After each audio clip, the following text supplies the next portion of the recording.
spotlight, hit that light. No cap, no filter, we take flight. Saints on the rise, got that energy. Tune in to our podcast, feel that synergy. New Orleans pride, we never fall. Subscribe to the vibes, we gon' ball. Subscribe, hit that bell, join the hype train. No cap, no filter, we breaking every chain. In the heart of the city, Saints reign supreme. Live the dream, we living it clean.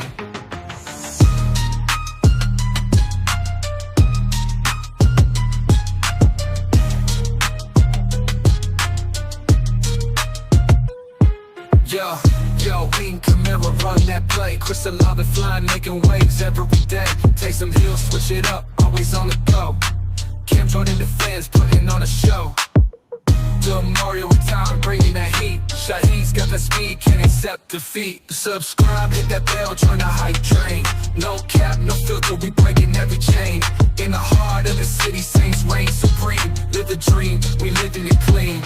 So stay tuned. Don't miss this ride with the Saints boss, how we take pride.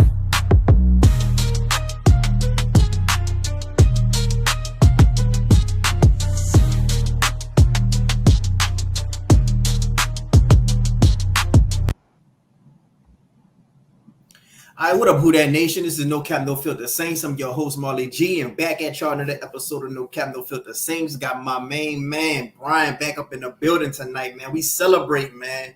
First and foremost, man, I just want to say happy November 4th to you, Brian. I hereby declare this a National Saints holiday, man. This is a National Saints fan holiday. The same way we got March the 28th with the 28-3, and thanks to Tom Brady, I declare November 4th another National Saints fans holiday thanks to Bryce Young, man. How ironic. Two guys that's within the division help us to get our holidays. Today, it felt like he had a playoff win, bro. Some people might even say it's a Super Bowl, man. Like, first of all, how you feeling? And tell me, what was your initial reaction when you first got the notification in the news today, Brian? Feeling like $1,000,000, bro. That's for real, man. And I ain't lying, bro. When I first got the news, it's crazy because I actually, not to toot my own horn or whatever like that, bro. But I actually knew the news 15 minutes before it happened because I was in the process of talking to somebody about it, and they stopped talking with me about it. And it was like, it's going down. So I was like, whoa, like on the spot. Because I mean, to be honest with you, I didn't think it would happen. I was hoping for it. Last time I was on the program with you, I kind of told you I thought Carolina would beat the Saints. I kind of had a feeling it would happen. And, but what I didn't think they would actually pull the trigger. I didn't think Mickey would do it. And come to find out, now that we have, the information that we have, he didn't want to. That wasn't a Mickey decision. So, I mean, for me, I just, I celebrated like everybody else, man. I took to Twitter and started doing my thing because, this was the day a lot of us have been waiting for because we saw this 3 years ago coming. Yeah, man. I couldn't believe it happened during the season. Like, if anything, I thought if it was going to happen during the season, it was going to be during the bye week. That's what I thought. That's what everybody was speculating. It'll be during the bye week. But I feel like if we would have beat the Panthers and then we would have lost to the Falcons, I think it would have still happened. Now if we would have beat the Panthers and beat the Falcons, they would have probably held up. And then, make discussions during the bye week or whatnot. But the fact that we lost to the Panthers, the worst team in the league, the team that I said that the Saints are damn sure going to beat, like I was on record and I was so confident. I really said, ain't no way in hell the Saints lose to the Panthers. I wanted us to lose, but I just did not think we would lose. It was almost to the point where I'm like, man, is this shit scripted? Is this shit rigged? It's like, man, Alvin Kamara and Taysom Hill are just running all up and down this team, and they're just doing the stupidest things possible in that game. I'm talking about calling 2 timeouts back to back in the second half, like just doing the absolute most dumbest things you could do. What was your thoughts on the game in general in light of the Dennis Allen news that we got? I mean, the game went damn near exactly how I thought it would go. I thought it was going to be a close game, and it was. I kind of thought that the Saints would show a little bit more energy because they were playing the Panthers, but I think that was a byproduct. I think the fact that the Panthers were just as bad as the Saints, it was a mirror match. So somebody was going to have to come out on top. The only other thing that would have happened in this game to make it look even worse is if it would have ended in a tie. but other than that, I mean, the game went, pretty much how I thought it would. I knew the players, had then, kind of mailed it in on Dennis Allen.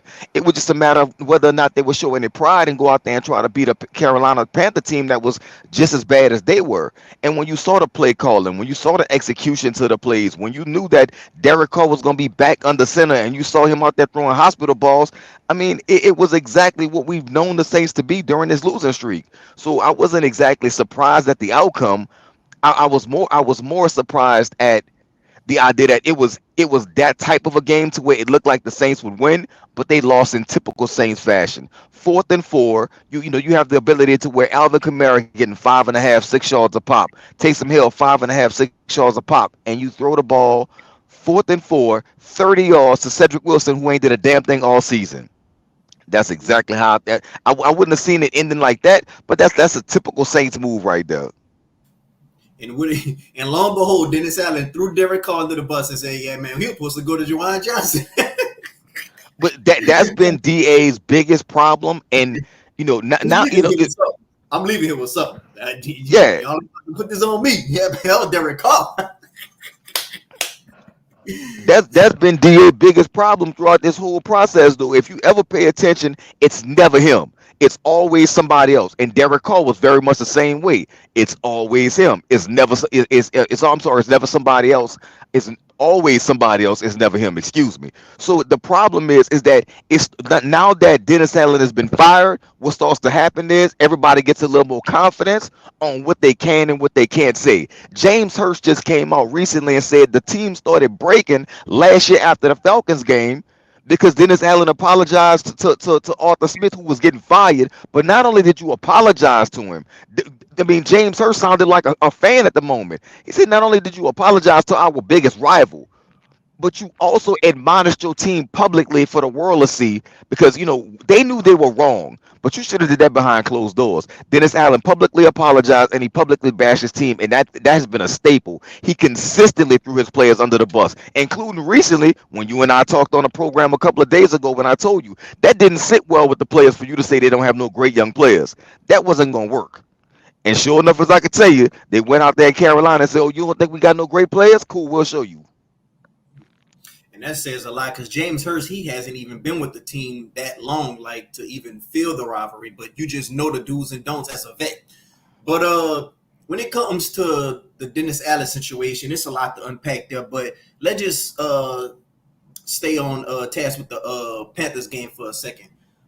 You mentioned Derek Carr throwing hospital balls. Michael Thomas, he went on a tirade on Twitter.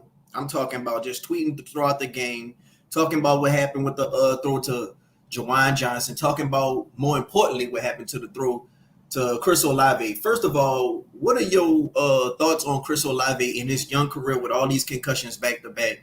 And second of all, like when it comes to the average NFL fan and they look at that play and they say, well, Derek Carr, he just threw it across the middle. It's a bang-bang play, the safety coming up. I mean, if this was 20 years ago, wouldn't nobody make a big deal of it?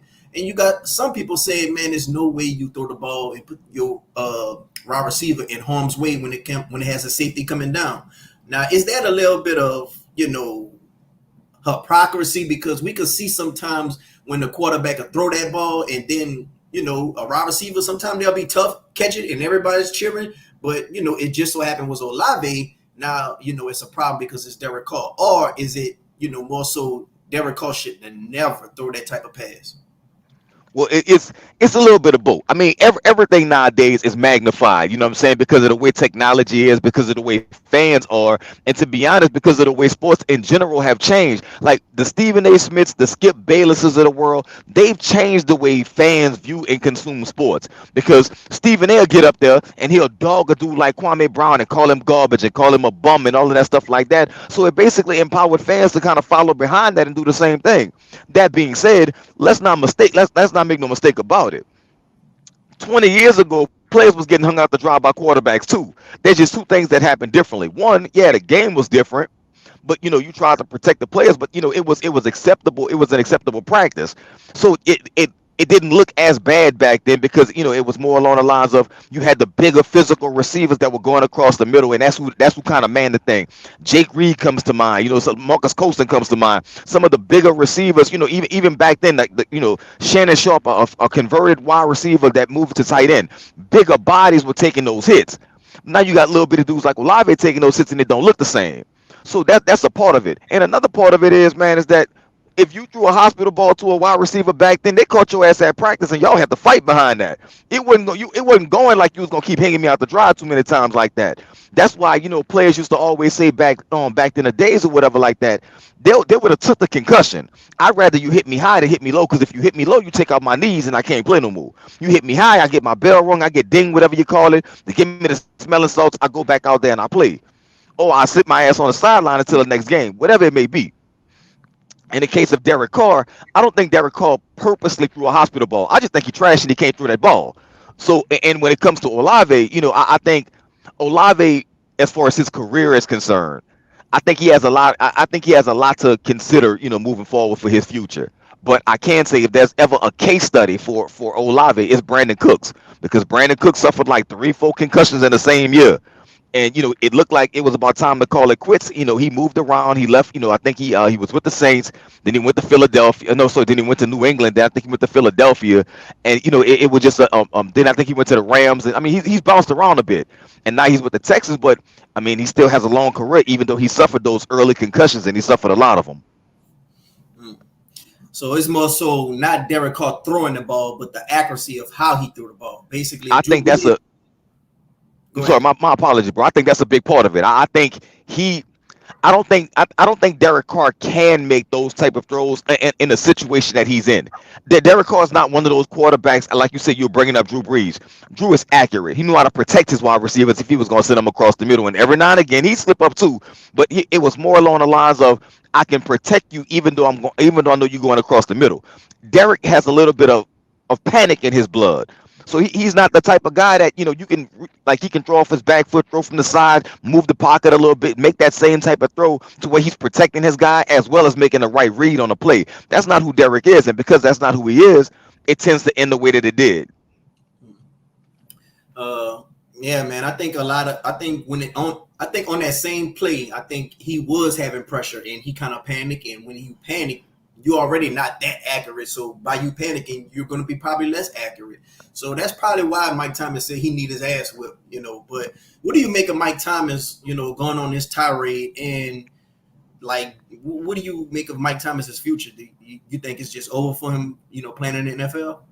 I'll never say it's completely over until it's completely over. But because here's the thing, man. People give wide receivers a bad rap because they probably the most outspoken. Besides, wide receivers and cornerbacks probably the most outspoken players on the field. They the ones who to make all of the motions, the first downs, the incompletes and all of that stuff. They the ones that do all of that. So I think that sometimes they get a bad rap. But I'll never say it's over for Michael Thomas because I watched T.O. and Randy Moss. And those were two of the most outspoken, loud people that you could ever have at the wide receiver position. They didn't. And T.O. got, charged up a lot for publicly bashing his teammates. Or what people felt like. I remember him doing one of the quarterbacks they had in San Francisco. He did him dirt. He was like, man, look, that boy can't play. And Donovan McNabb was no excuse either when he went to Philadelphia. And he said, man, yeah, the reason why we lost the Super Bowl is because Donovan McNabb was choking, literally choking. He was throwing up on the sidelines. And yet T.O. still got jobs. So I don't think it's the thing for Mike Thomas that he can't get a job. I think the thing for Mike is that, one, nobody knows if he's fully healthy or not. And two, it's the idea of Mike might just be in a position to where he's content. I saw somebody today say that, Mike is ruining his chances to get. What if he doesn't want to play anymore?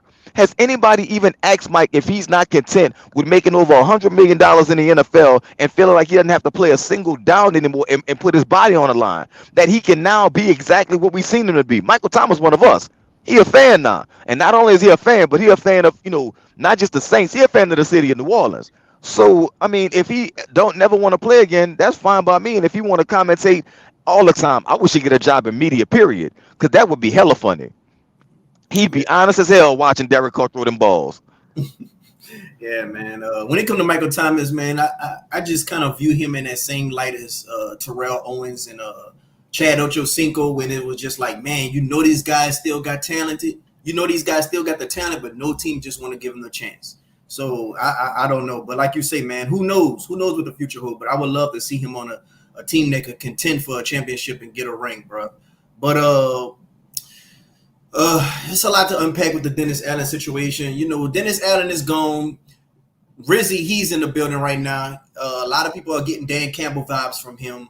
Um, since he's the special teams coordinator, it's obvious that he's not going to be calling defense. He's not going to be calling offense. He's just going to be in like that Dan Campbell type of head coach vibe where he just making the certain calls on timeouts. He's challenging. He just riling up the team. What do you make about Darren Rizzy as the interim head coach? And what do you feel about the fans who kind of still want to lose? And what do you feel about the fans who just want to win now? Like, Darren Rizzy in the thing, And it's some people who flip flop and like I remember I was wanting the Saints to lose so we could get Dennis Allen fired in hopes of getting Dennis Allen fired. And those same guys were saying, man, I could never want my team to lose. Now, since we got this record, they want to lose in hopes to get top 3 or top 5 draft pick. So what are your thoughts on Dan Rizzy being the interim, and what are your thoughts about possibly losing this draft position that we got if he spring along wins? Well, I'm definitely on the side of I'd rather the losses than the wins at this point, but I also like Darren Rizzy. I think Darren Rizzy has an advantage that most coaches in his position don't have. Because he's a special teams coach, he get a chance to bond with everybody. He got his own players for special teams that he got, his aces and stuff like that. And then he got guys that, you got to have offensive and defensive players playing on special teams as well. So he has a relationship with everybody. Not to mention that, but if for those that remember what happened last year at the end of the year, when Arthur Smith was basically chewing Dennis Allen ass in half, Darren Rizzy was asking him, did he really want a problem? So you like a dude like that. You need a dude like that ain't afraid of it. Look, Sean Payton might have been an arrogant prick, but he was our arrogant prick, and we loved it because he ain't let nobody come into New Orleans and bully us around. You might have won the game, but you wasn't gonna win the game in a fight that night. So and we loved it because we knew the next time Sean got a chance to play that same team, if he had an opportunity, because you beat him before, he was running up the score on you. I think Darren Rizzy has a little bit of that same, not arrogance, but definitely confidence. So I like the move to go to Darren Rizzy. I actually think he might not be a bad, coach, but I don't think he should be the coach moving forward. The interim tag fits him well right now. And I don't even think the Saints have to win games. If they just play better, that's fine by me. Now, as far as winning the games are concerned, there's only one game on the schedule I want to see them winning. That's the one coming up. Long as they beat the Falcons, I'm good with everything else. They can lose every other game. I just want to see them play with some juice. Because let's not mistake it. The Saints are not as talented as we want them to be, but they're also not a 2-7 bad either. They're not 7 games in a row lost type of team. That's not who they are on, as far as talent is concerned. So I mean, I like the move to go to Darren Rizzy. I knew that would be the move if Dennis Allen was let go, and I think it's the best move moving forward for right now. And even if they want to say we're gonna keep Darren Rizzy in the interim tag next year, I wouldn't have a problem with that because it's going to be extremely difficult. I don't care what the odds and the Las Vegas odd makers say. It's going to be extremely difficult to have an upper elite offensive coordinator take this position and be like, yeah, I want that job. I'll take it on. Not with the cap being the way it is, not with the age of the players, not with the quarterback situation. I think waiting one more year for that Saints job might be better off. So why not let Darren Rizzy hold it down for another year on an interim basis? Okay, I was going to get to that, but you jumped the gun on me. But let's just say Darren Rizzy do come back next year, and they just be like, okay, sacrificial head coach until the destination becomes more appealing, and we just get our cap in order. What if Clint Kubiak really start cooking? Like, do you think he should have a chance at being a head coach for us? If for us, I mean, I think it would depend on how long you want to go with that situation. I'm gonna say it like this: if you put Darren Rizzy in the interim box, and this year, let's say it doesn't go well. Let's say they finish 500. They got 8 games left. They win 4. They lose 4. It puts you in a bad draft position, but at least your players didn't totally give up on a season. So let's say next year you go out there, man. Let's say Darren Rizzy go 10-7.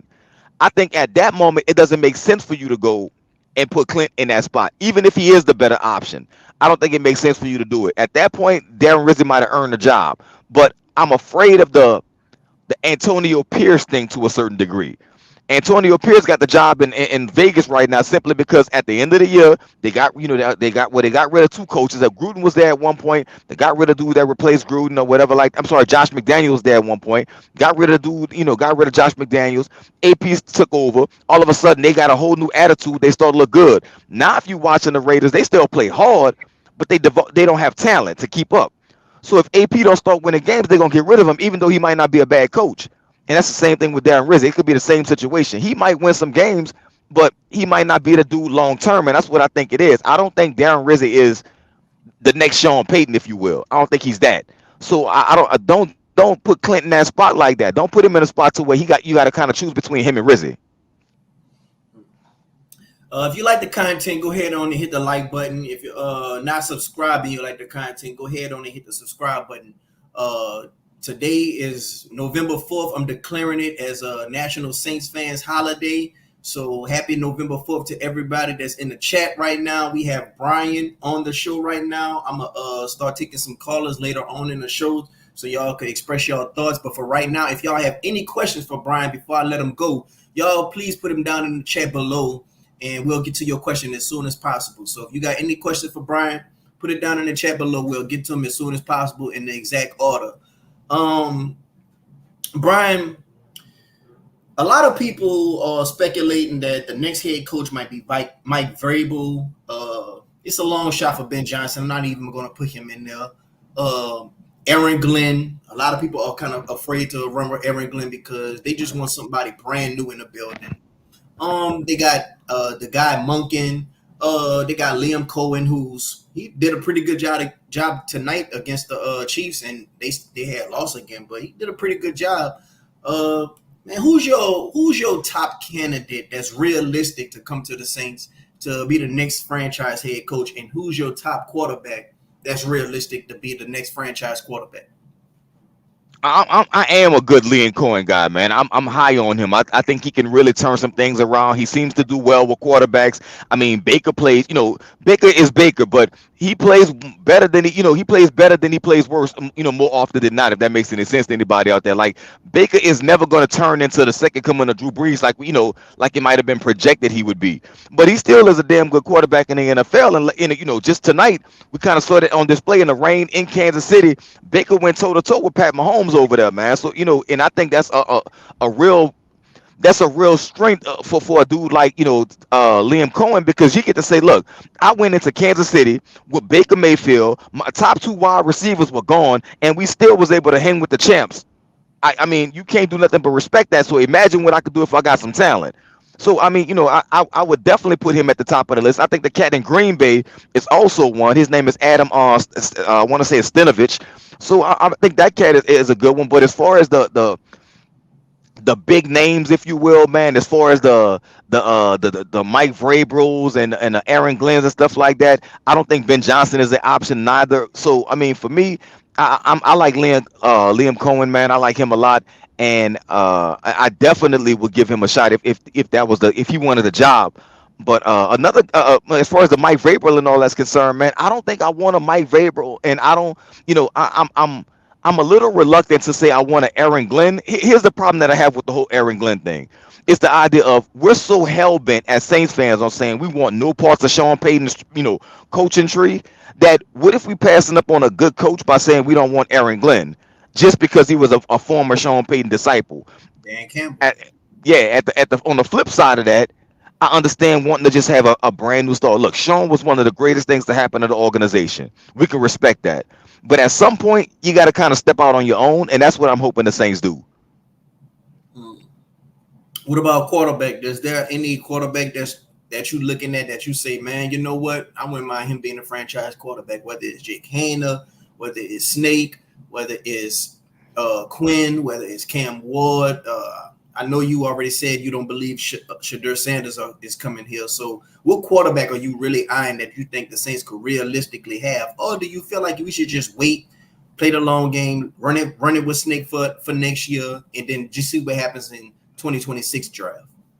Well, I'm gonna say this. I've always been a proponent of saying if quarterback is a need position for you, You keep trying till you get a quarterback. It don't matter if it's first round, second round, third round, fourth. You keep trying till you get one. They tried in the fourth round with Jake, then they tried in the fifth round with Spencer. I still have a lot of faith in what Spencer can do, especially if he's given a real opportunity with some talent around him and a year to learn the system. But I also think that if Cam Ward is available, you draft Cam Ward. And with all due respect to Snake, the agenda can go on a back burner. He gonna have to win if that's what it is. You're gonna have to win the job if you want it, because I'm drafting Cam Ward, and I would let him know that. Derek Carr, the same thing. You're not staying here, brother. So just understand and be clear. I'm drafting a quarterback in the first round if we have the opportunity to do that. That being said, realistically, I think Cam Ward may be a realistic option, but that's only if the Saints remain in the top three.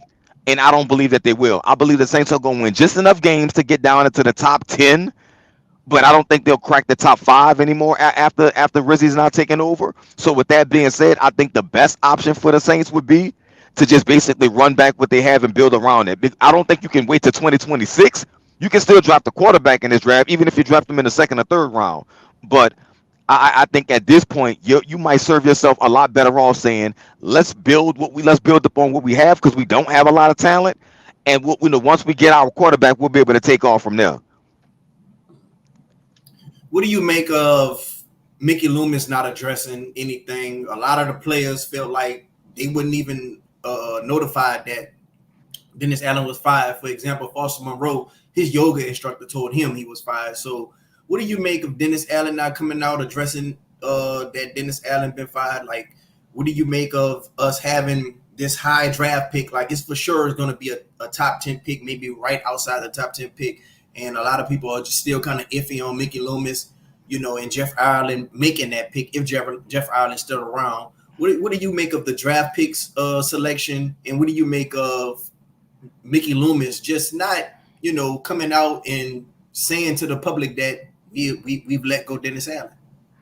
I think in the case of Mickey Loomis, I think it's the idea of his pride and his ego being punched in the gut, because it was one of those situations to where it comes across very much like Gail kept asking Mickey what's going on and why the team keeps losing. And Mickey told her everything is going to be fine. It's injuries. It's this, is that. It's nothing really for you to worry about. And it comes across as Gail said, you know what? Let me go check for myself. And when she did, she found out it's not the injuries. It's not the talent. It's the idea that we just don't want to play for this guy because he's not the right guy to lead us. And Gail made a move that Mickey probably feels like, not necessarily overstepped his boundaries, but made him look weak. And it probably did, and it deserves to be, because you were weak. You were weak for Dennis Allen. You were a weak ass clown for thinking that you can tell a player either play for Dennis Allen or else. So I think at this situation he got what he deserved. So if your ego and your pride are hurt, then so be it. Put your big boy pants on, go outside and play like you've been doing. Like don't hide now. And I think that's what the problem is. I think he's hiding. His ego is bruised. He hiding and crying in his milk, and he'll have to man up and be a man about it. That's how I feel. I feel like he, basically right now he's pouting. As far as the remaining parts of it, as far as not addressing the team and stuff like that, man, I'm not surprised that he didn't. I'm really not surprised that he didn't. I don't. He didn't want Dennis Allen fired, so I mean, we understand that. A lot of people feel like Dennis Allen is the symptom and Mickey Loomis is the cause. Like, and some people feel like as long as Mickey Loomis is in charge, we're not gonna go nowhere unless he just really hit on the quarterback and head coach again. Are you in that same boat? I am, because too many people give Mickey Loomis credit for Sean Payton, but sometimes it's better to be lucky than good, and that's what he was. Sean Payton didn't want to be here. He had to come here because Green Bay gave a job to Mike McCarthy. Drew Brees didn't want to come here. He wanted to be in Miami. It's just that the medical team in Miami failed him on a physical, and Nick Saban said he wasn't, he couldn't do it. I'm sorry, the ownership of Miami said they wasn't going to sign off on it. So with that being said, it's not like Mickey Loomis identified Sean and identified Drew and was like, that's my people. I want to say it's John Sigler who runs the Saints Wire, put out a stat or something like that Mickey Loomis is like 26-51 himself without Sean Payton. Like, so he doesn't have a good record. So what it makes me believe is that Mickey is not who we believe he is, and I do not want him in charge of the next draft, because my biggest concern is, what if Mickey Loomis has a little bit of petty in him? What if he decides that Because you fired Dennis Allen, who was my guy and a guy that I wanted to stake my claim on to show Sean Payton and everybody else that I can win with him. What if Mickey feels bitter and he's like, you know what? I'm not gonna get the best potential head coach that I can get for you. I'm a hire, if let's say Ben Johnson wanted the job, and instead of you giving the job to Ben Johnson, you went and gave it to Tulane's offensive coordinator. You can make an excuse for saying, well, look, he's right here in our backyard. We know him very well. We've seen him. He's a good young coach. We did the same thing when we hired Sean Payton. We hired a good young coach, and it worked out well for us. The same way he was preaching that bullshit about Dennis Allen. So with that being said, what if Mickey pulls a stunt like that? I don't want Mickey in charge of the draft. I don't want Mickey in charge of the next head coaching hire, because he hired. Not only did he hire Dennis Allen, but he also told us Dennis Allen was a Hall of Fame head coach and waiting. We just had to be patient. I don't want no parts of that around my team from moving forward. But I know Mickey Loomis not gonna do the honorable thing and step down. You think Mickey Loomis capable of doing that with his legacy on the line, out of being petty and bitter? I think sometimes pride and ego can make a man do some real foolish shit. Hmm. Well, I hope they just get a whole new regime in the building. Like, we got to get a whole new flip to fix this cap first. We got to get a whole new flip on the way we draft. We got to get a whole new flip on the way we scout quarterbacks, and the way we do our draft board and the RAS scores and all this and all that. We got to get a whole new everything. And that was the one thing I did like about Dan Rizzy. He said, man, we've been doing the same thing a lot here for a long time. And the first thing I thought about, we ain't about to keep doing what we doing. We all that keep doing Hmm. what you doing, that's about to go up out the window. We got a lot of people up in here tonight, man. Shouts out to y'all. Happy November 4th day. I'm declaring this as a National Saints Fans Day. If y'all got any questions for Brian, go ahead on and put it down in the chat. If y'all smoking on anything tonight, feel free to light y'all up something. Feel free to drink something. I'm for sure drinking tonight. So later on in the stream, if I'm starting to talk a little slur, please forgive me. But yes, man, if y'all got any questions for Brian before I let him go, I'm gonna let him go in a couple of more minutes. Go ahead on and put it down in the chat, and we could get it to him as soon as possible. I'll answer it in order. Um, yeah, man. Shit, Mickey Loomis, bro. Like people say, man, it start at the top, and until you just fix everything that's at the top, then everything else is just kind of gonna be a domino effect. And I think it's been a domino effect a long time. He just hit when we say he went to Harris Casino. he went with a hot 20, and he came out that thing and hit the jackpot when he hit Sean Payton, Drew Brees, dude. And it was just so happened that we was their rebound. We was the rebound for both of them. So Here's the crazy thing about that, Mo. I don't mean to cut your knowledge, fam. Here's the crazy thing about that. I like your analogy when you said he went to the casino and he hit. You know what the problem is? He keep putting his money back into the casino and he losing it. You hit, you should have walked away from the table while you had it, but instead you keep on playing, and eventually you gonna realize that pile of chips that you had, it ain't what it used to be. And a part of that makes me say this: a part of me, not necessarily all of me, but a small part of me, wants to see Mickey Loomis not step down, only because I want him to dig himself deeper and deeper in the hole that he created. And that's the only point. Now, as a Saints fan, I know it's crazy to say that, because it's like it's almost rooting for the team to be bad. But a part of me does kind of want to see just how far he can sink down, basically dig his own grave, because you made this mess, and for you to all of a sudden, kind of get bailed out by being like, oh well, you're getting fired, yeah. But it's at the same time, it's like, you know what, you made this mess, you come clean this shit up. And a part of me feels like, you know what, maybe, just maybe, his punishment shouldn't be getting fired. Maybe his punishment should be becoming a laughing stock and a joke of the NFL, to where nobody ever will ever remember Mickey Loomis was associated with anything other than the ruin of the Saints. Maybe that should be his punishment. That you don't get to walk off into the sunset with your head held high by being like, well, I won a Super Bowl, and I eventually I got fired, but blah blah blah, this, that, and the third. Maybe your punishment should be that, yeah, I won a Super Bowl, but nobody talks about that, because all they talk about is how I ruined the Super Bowl winning franchise.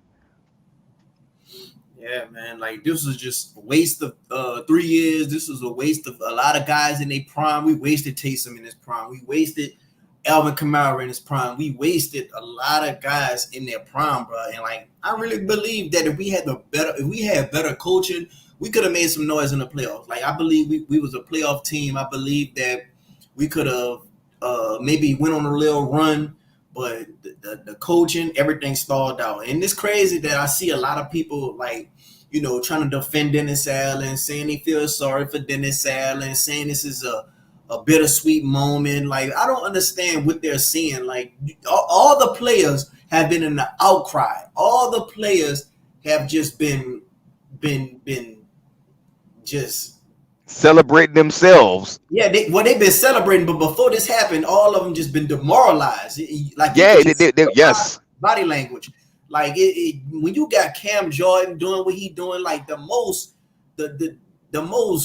company guy, the most happy guy, the most glass full guy. Like, when Yeah, you he see definitely optimistic you as know, hell.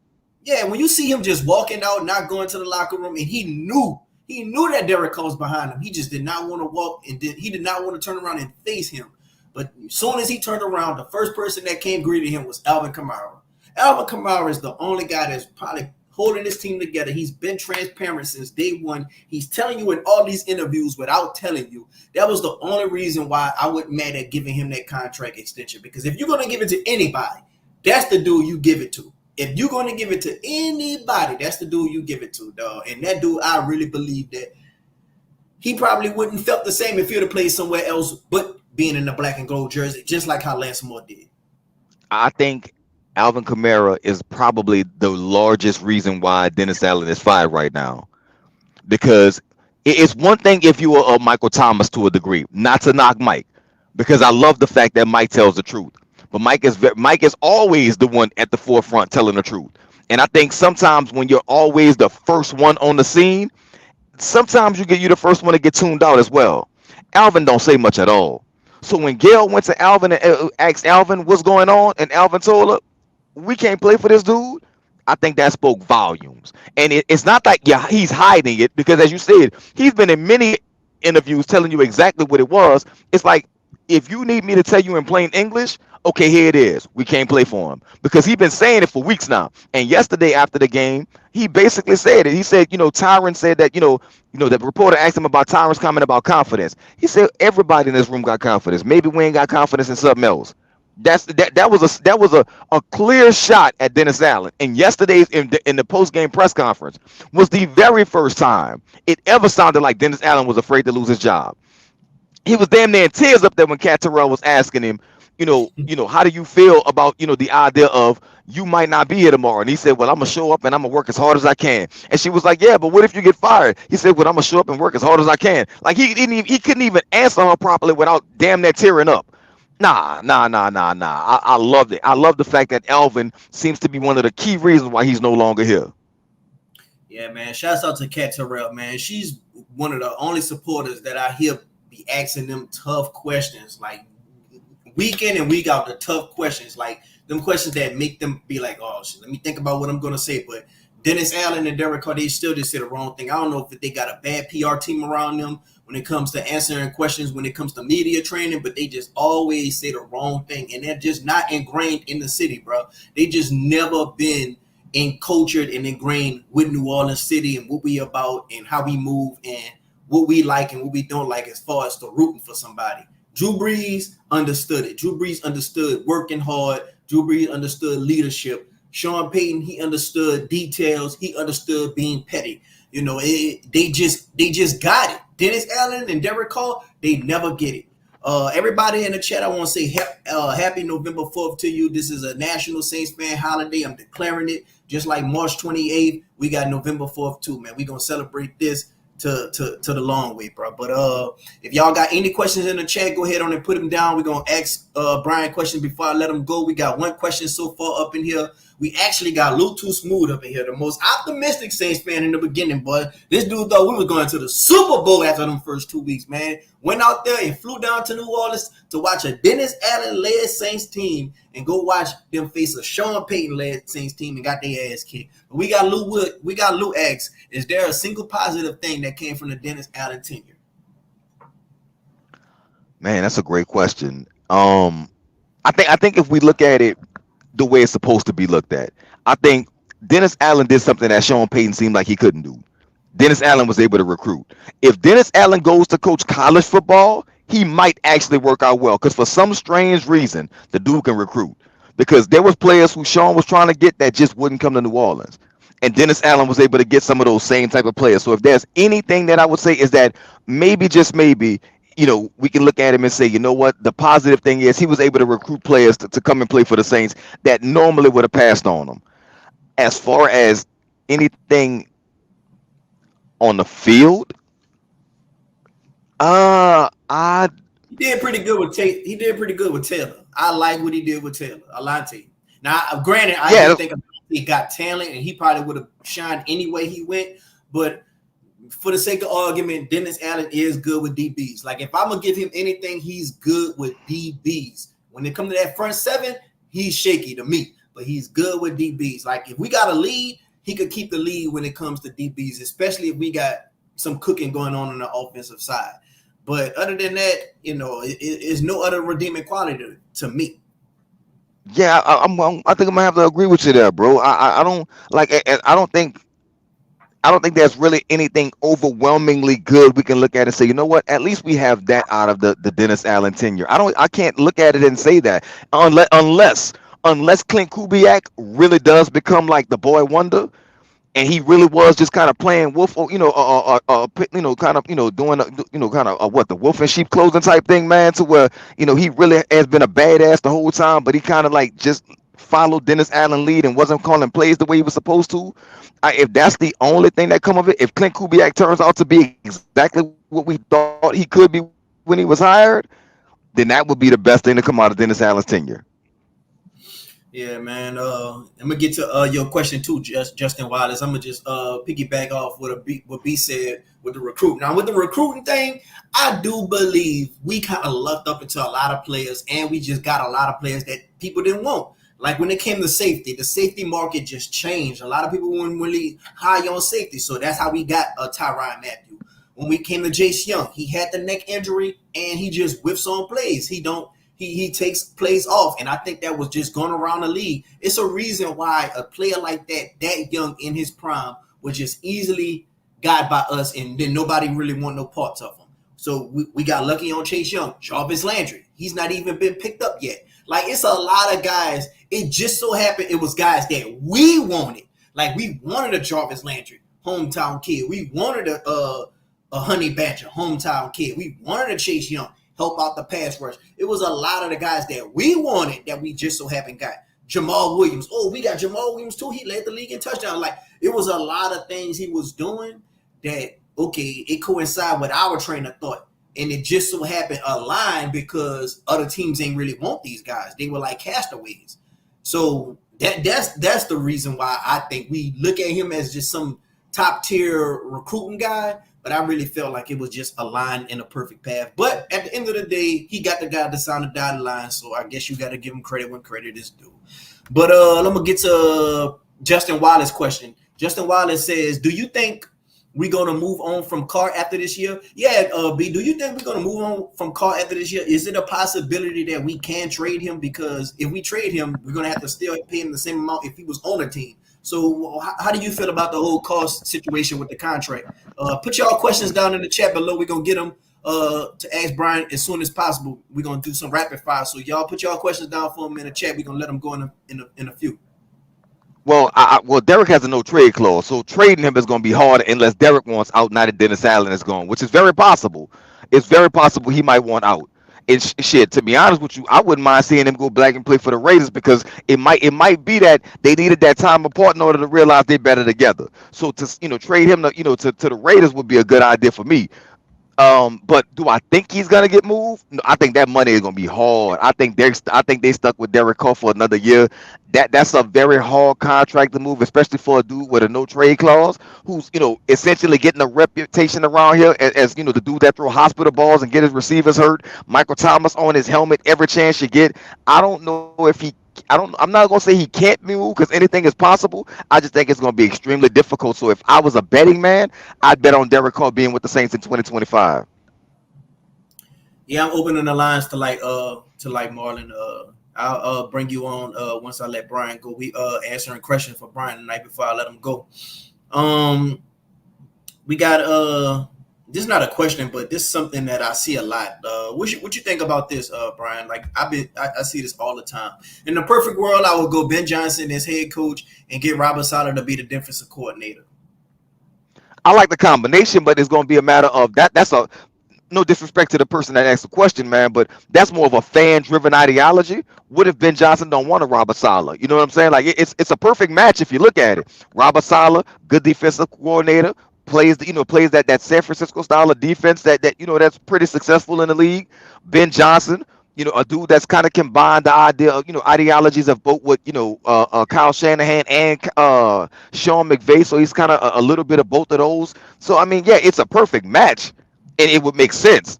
But that's a matter if that's if you can get Ben Johnson and is Robert Saleh the guy that Ben Johnson wants? What if there's another DC that he's looking at and he's like, you know what? If I can get him or a former DC, if I can get him, then I'm good.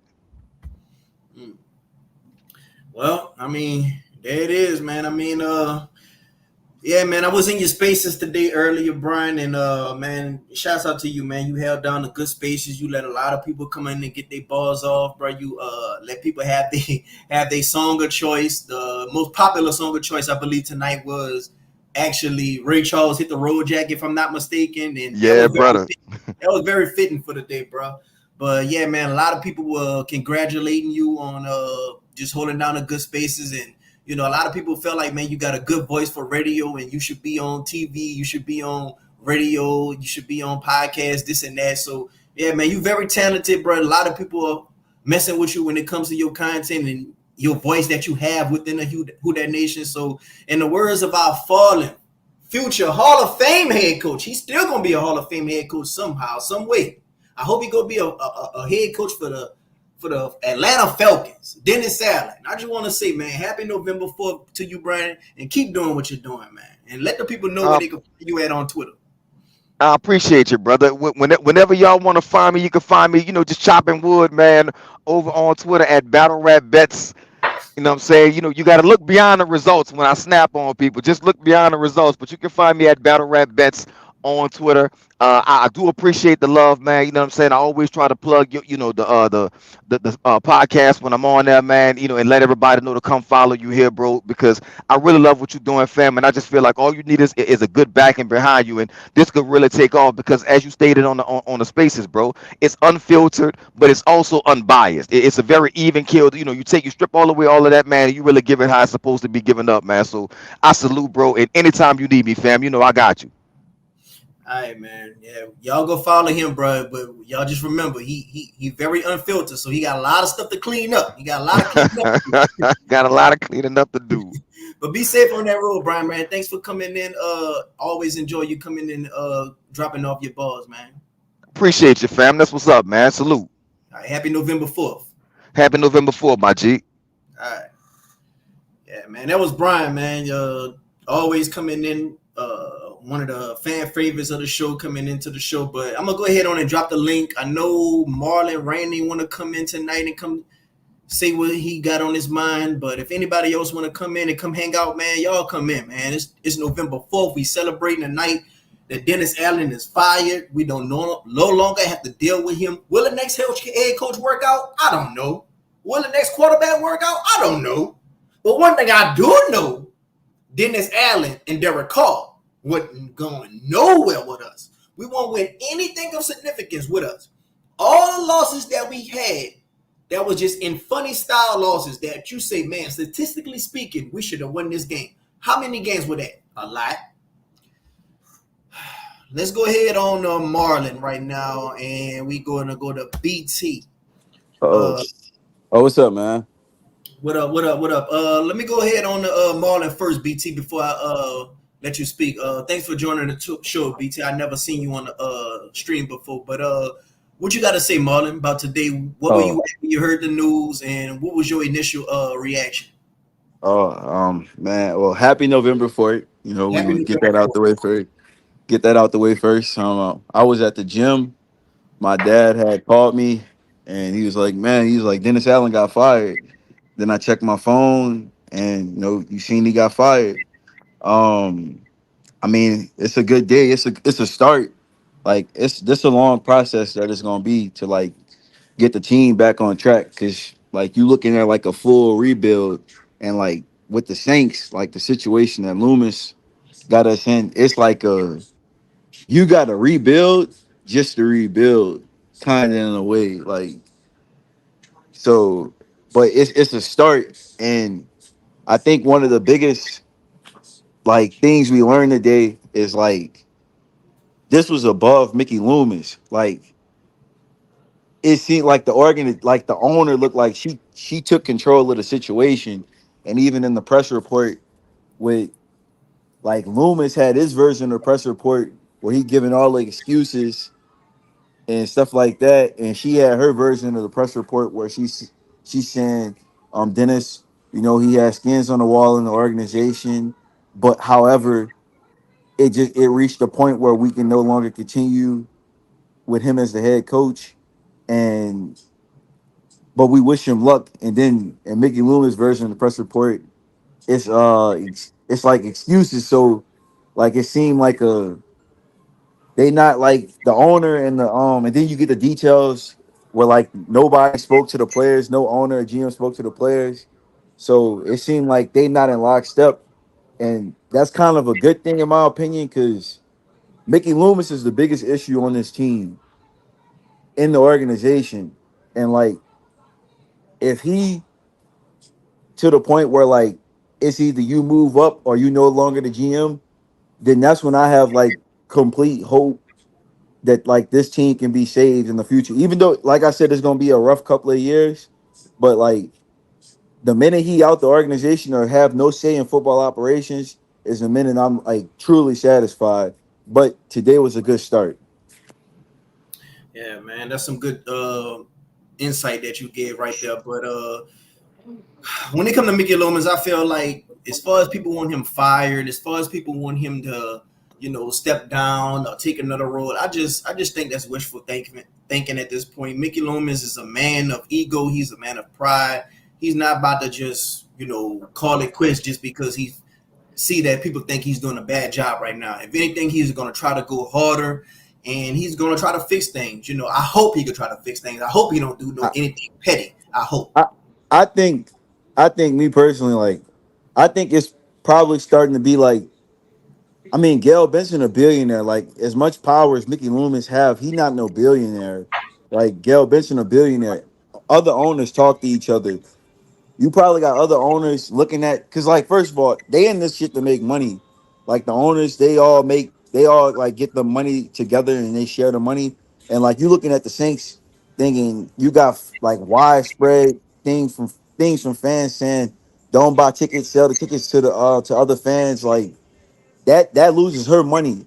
And like you looking at the Saints, like imagine if you was a fan of another team and you look at the Saints and you like, damn, they 2-7, they got the third pick in the draft, but and they 62 million over the cap. Like they they like pushing the cap, fucking their cap up to be the worst team in the league. Like other owners gonna say something. So I do think like I don't think it's like just locked up that Mickey Loomis is like gonna continue to be the the head honcho here as far as like football operations. Like I think everything on the table now because they finally showed like the owners got involved. Like it's not like it's just all Gail the figurehead. Like no, she fired the coach.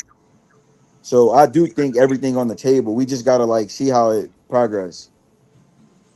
I want to say everybody in the chat, happy November 4th. I'm declaring this as a National Saints fans holiday, just like March the 28th. You know, so right now, I'm gonna go ahead on and let BT talk, man. You was the second in line, so go ahead on BT. Tell me what was your initial reactions to finding out that Saints had finally pulled the trigger on Dennis Allen. Good evening. Thank you for bringing me on to your show, brother. First off, can you hear me? Yeah, man. Happy November 4th to you. Appreciate it, bro. First off, shout out to the city, our city. Um, a lot. Um, yeah, at least a decade's worth of bad decision making culminated into hiring Dennis Allen. What I mean by that is, Mickey Loomis has been a bad GM for a long time, but he had the fortune of having one of the greatest QB head coach duos of all time, kind of overlooking that. I'll say this: Dennis Allen, for what it's worth, took it like a champ. Um, sure, he's a bad head coach. He has a track record of being a bad head coach, but from what I've been told from reports, he took it like a champ. And hey, respect. You know, we've all been there before, and being an NFL head coach is damn near impossible. And the few people who are good at it, they're just a different breed of human beings altogether.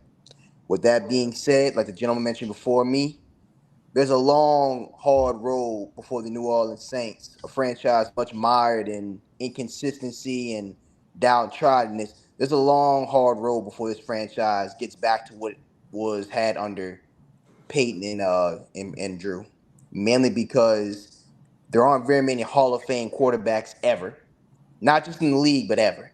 And then number two, for what it's also worth, Sean Payton is a model of consistency as far as being an NFL head coach. There aren't too many great head coaches like that, but there are some candidates that within the next couple of weeks they'll be made apparent.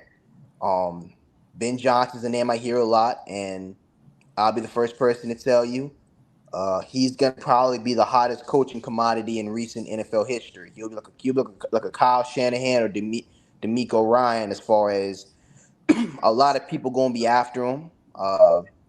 By the time the season's over with, there's going to be a lot of potential suitors from the Carolina Panthers, or if they go move on for their coach, maybe even the Chicago Bears, franchises like that. But Ben Johnson is a wizard. He's a young guy who will be an NFL head coach soon. Right now, he's the highest paid offensive coordinator in football, and you can make the case he's the most valuable non-head coach in football, right?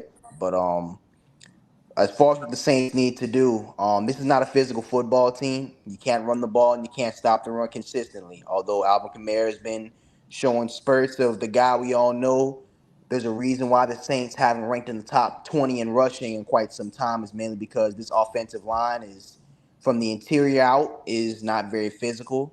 This front seven, which was a record-breaking front seven a few years ago, allowed the fewest 100 yards rushes.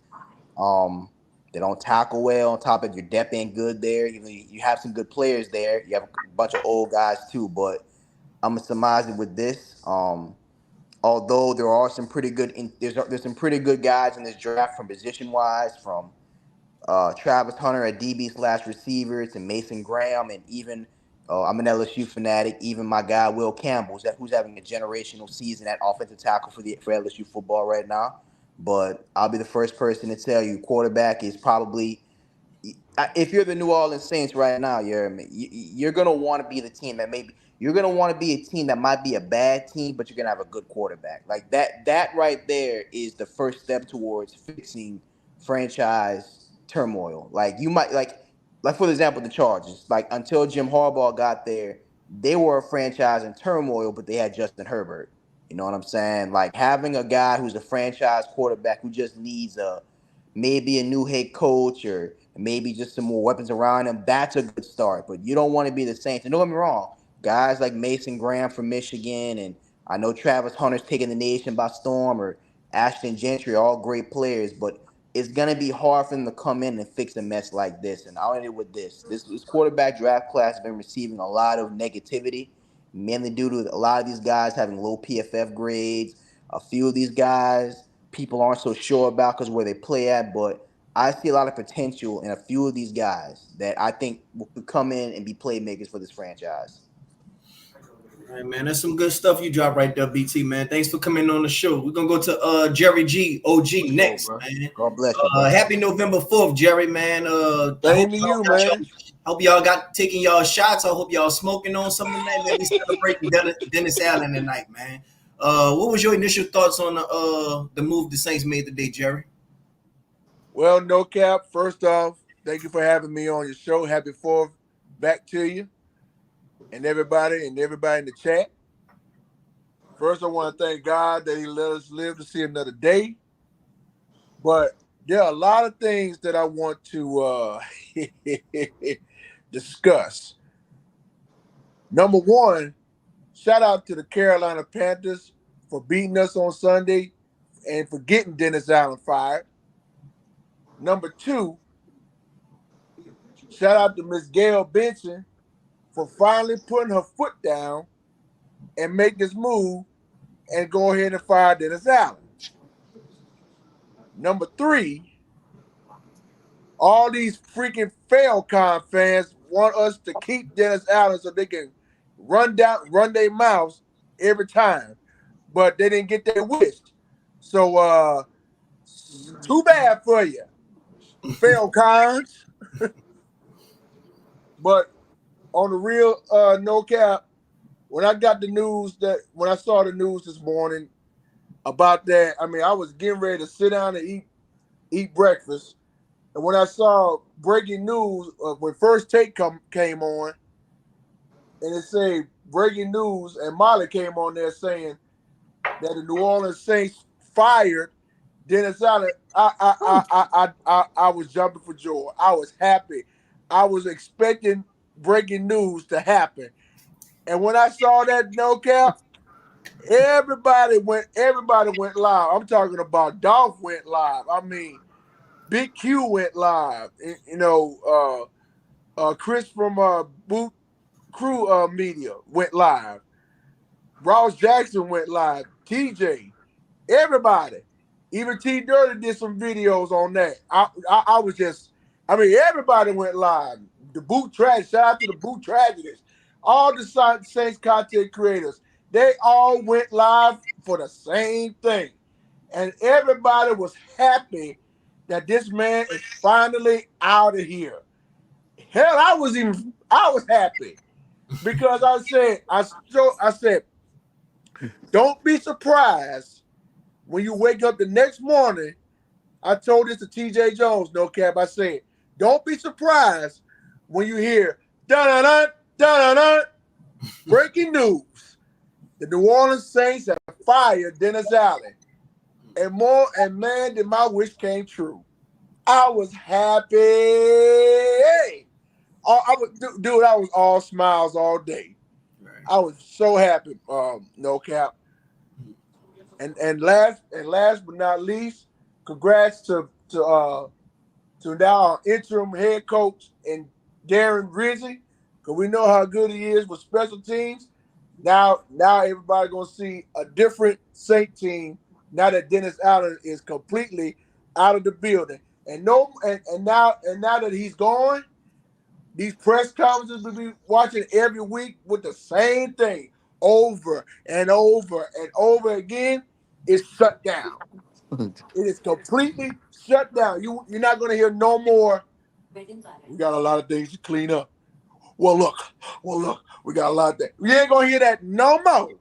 Now. You ain't going to hear that no more. That ship is completely sailed, no cap. Right.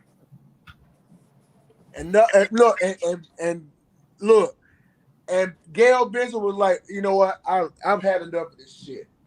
I'm tired of losing. I'm tired of listening to this loser of a head coach. Now that he's gone, I said, get this man up out of here. Get him out of here. You're not qualified. Get him out of here.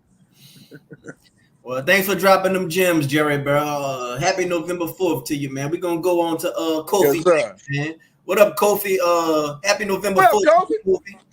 Well, what's good with y'all, man? Shout out Marlon. Shout out UCap. Shout out OG, man. Shout out. Yeah. Been seeing what you've been saying on Twitter, brother. You knowledgeable. You know what I'm saying? You dropping gems, man. Something the fan base been needing to see. It don't just start with thank God Dennis Allen out of here, but it go further than that. Like we've been talking about this, Cap and Marlon, about how this team is like constructed and everything like that, being from an organization standpoint. I think you got to get rid of Loomis too. I don't trust Mickey Loomis to make the next right decision for this team. I don't want Mickey Loomis touching any ideas on a future rebuild. You know what I'm saying? I don't know about head coach yet. I don't know what they're doing right now, but I'm just focused on getting this season over with. Maybe we win about five games, I guess. I don't know. But yeah, bro, I'm just focused on the future. That's it. I'm glad he gone though, bro. I was celebrating at work. I got the notification. Everybody was happy, you know, and great day for the city. We had to endure 3 years of failure and loser. Like Mickey Loomis wanted these players to adapt to Dennis Allen culture, what he was trying to bring, and it just didn't work, and it was never gonna work. And kicking the can, and now you really about to struggle. Like you gonna be bad for some time, bro. Like be ready to be bad. Like embrace a whole rebuild. So Yeah, I was telling, I was like to the being bad point. Like I tell a lot of fans, like if you think 2024 bad, 2025 gonna be like the worst of it all. But that's a good thing in itself. Like we gotta be bad in order to be good. Well, there it is right there, man. Let me go ahead on and get to Justin Wallace, man. Justin Wallace, man, what's your thoughts on your initial reaction of Dennis Allen being fired and what you think we should do moving forward? And happy November 4th to you, my brother. Happy November 4th. Can you hear me? Yeah. I'm the dude that commented on your initial reaction video when I said that I was at work and I had to turn my speaker down because you was so hype and you usually so laid back. But that's me. I'm also the one that I commented on one of your previous videos when I said that I thought Spencer Rattler was gonna do good in that game. I think it was against the Broncos, if you remember that. Yeah, I And we remember and we that. You got said we dusted. was gonna I beat was the that Broncos. one. And you had called me a homer. You remember that? Yeah, That's you was me. like, yeah, man, I just feel it. I Yeah. just got a feeling. I was like, that's what that is Yeah, right yeah, there. you That's that remember. fandom making you have that feeling. That's why I said when you Yeah, remember that if you heard me say when I was in Brian's braces, I was like, yeah, if y'all want to come listen to No Cap No Filter, I'm gonna give y'all an unbiased thought on the team. I ain't gonna have no feelings involved. I'm gonna just call it like I see it. And me, like I was like you. I used to just that's why they say never gamble on your team, never bet on your team oh because yeah, I never do your that. emotions and your feelings gonna get involved. You could be like, you know what, man, we gonna beat this team. You know what? I don't have 100 yards. He gonna have 2 touchdowns because your feelings and your pride gonna get involved. But Exactly. I was What was just your what was your question? What was your question? my question was, I've been sipping a little bit, man. I forgot listen, already. My bad. everybody in the chat, go ahead on and sip. If y'all drinking something tonight, go ahead on and drink. I'm drinking. If y'all smoking on something tonight, we smoking on Dennis Allen tonight. We Yeah, celebrating tonight, that man. DA pack. I'm just trying to, yeah, we got that DA pack in the air. I'm just trying to, have y'all come up in here and speak y'all piece and just tell me y'all, initial reaction on getting that notification, bro. Because everybody was waiting on Man, the listen. notification. What was your initial reaction and what you My think initial we do reaction moving was forward? just like how yours was, but it was in my head because man, all day at work, I've been listening to anybody who posts or make content about the Saints reacting to this news. I felt like we ain't got to beat the Falcons next week. Like we won. You know what I'm saying? A I felt playoff. like we won. That Like was a playoff. we ain't That was gotta do a playoff nothing else. We can go 2-15. I don't care no more because we got rid of Da. You know what I'm saying? That was my initial reaction. Like game. I felt like we won a Super Bowl, bro. Like Exactly. I know that sounds crazy, but that's how I felt. Exactly. Because you know that, okay, man, that was the necessary step to go in the right direction. Is it going to be an easy path to success? Is it going to be overnight success? No. But you got to start at some point. You got to start at some Yeah. point, man. So Kofi, Justin, and Marlon, I got all y'all in the chat right now. Like, I'm going to start with you, Marlon. What's your realistic head coach quarterback combo moving forth? Like, who would you like us to grab? Well, it's kind of tough because like I feel like the head coach got to be locked in with the GM, and after today, like I can't just sit up here and say Mickey Loomis is the GM, and that's a good thing. But like, obviously, you look at the hot candidates, but I'm this job right now in 2025, like a hot candidate not gonna want this job. Now 2026, we talking it'll look different. Like I can take this job, but 2025 it's gonna be hard to get like we not getting Ben Johnson. Like Ben Johnson destination kind of picked already. it's probably gonna be Chicago. Like it's gonna be hard to get a good coach here, but the one thing on the Saints side is Gail Benson do spend money, and they will be loyal to a coach to a fault. That's not always a good thing to be loyal to a coach, but like they will give the coach time, and and the coach will get a good deal.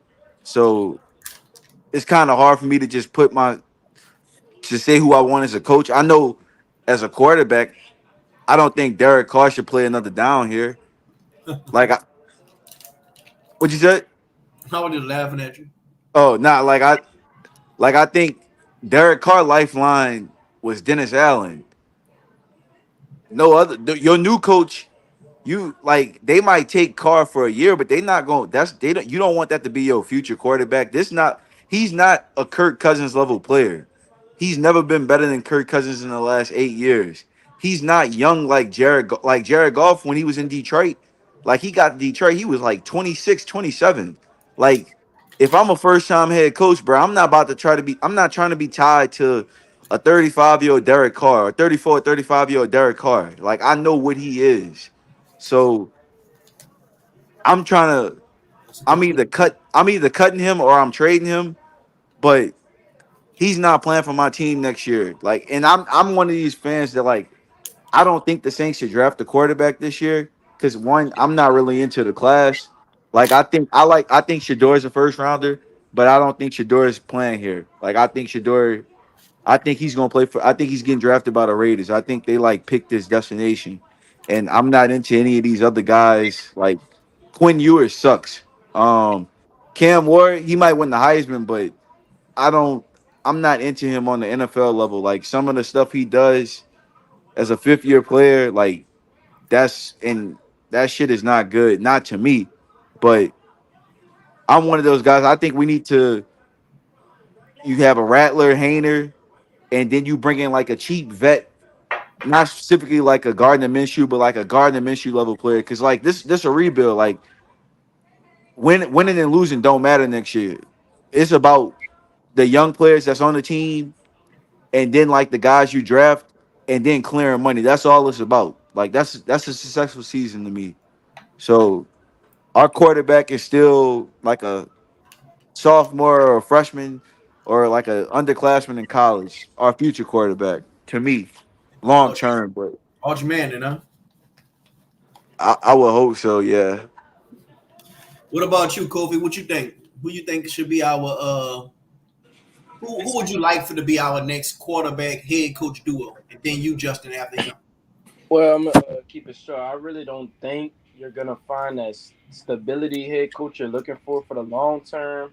I know people been looking at the lines. Now Aaron Glenn is coming up. You got the Joe Brady's of the world. They coming up now. I just think you need some. This is kind of why I wanted to wait, but it couldn't wait too much longer with Dennis Allen. But now you're gonna have to like a coach is gonna have to come up here and accept like the cap hell, the team construction, like get all these old dudes out of here, get a guy with a fresh mind with a new envision. Um, I don't like any of the quarterbacks outside of Shador Sanders in this draft. I really don't think you're gonna find your quarterback one. All you could hope for is that you really, really, really suck next year, so you could get an Arch Manning, hopefully. And yeah, that would be my first plan. But right now, I mean, they looking at Aaron. They not looking nowhere right now. But Aaron Glenn, I don't want him really. I don't really see no guys that is out there that's ready for this job because this job right now is not attractive. But I'm gonna leave it at that. Yeah. All right, what about you, Justin? What's the question again, bro? My bad, man. My bad. I've been on this tequila, man. What's up? And this we celebrate November 4th, man. This is a national You holiday. But can see me. Y'all can see me. everybody in the chat, I want y'all to take y'all a shot. Whatever drinks y'all got in the house, go take y'all a shot. Whatever smoke y'all got in the house, go ahead on and smoke. We smoking on Dennis Allen tonight, and we celebrating, bro. But the question was, Justin.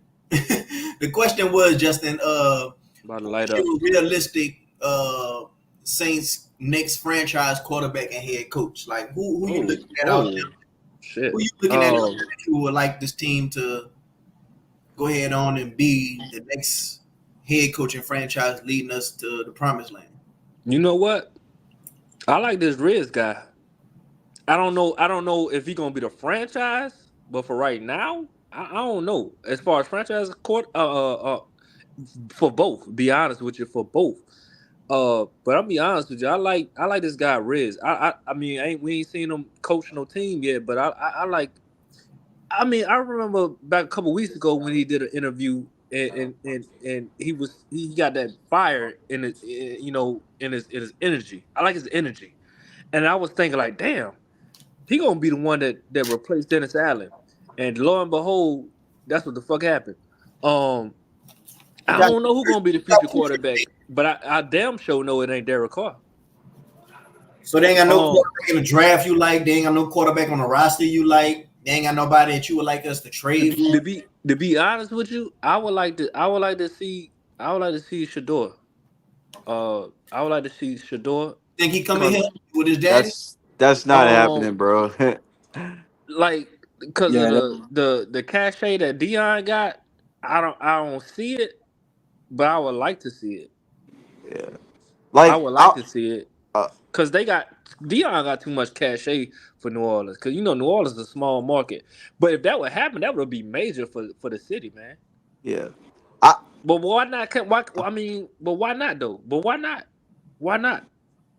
why not? Why is he not coming here? I'm just saying, why not? Why not come here? I'm saying, Oh, like, I mean, why this is can't a it happen? bad. Let's make it happen. Are This is an awful. we all Oh, saying that we can't see it? Shit, fuck it. Why not? this a We ain't never see Sean Payton or Drew Brees coming and doing what they did after Katrina. It- why not? It can happen. I'm saying it can happen. It can happen. It's possible. So I'm saying, why not? yeah. Let's start with them. This all And, this. and Oh, head coach. you got it, Go bro. ahead. Go ahead. Go ahead. Go ahead. Go You ahead. got it. No, You go got it. You ahead. got it. You No, got it. I You was got it. saying as far as head coach, man, I don't know. I don't know. All I ask is that the front office do a thorough you know like just do a thorough uh like a thorough seeking, like a thorough for head coach, like this vet, a thorough vet. Like if Riz ain't the guy, like just don't just pick nobody just off the whim, and not like do a thorough like investigation.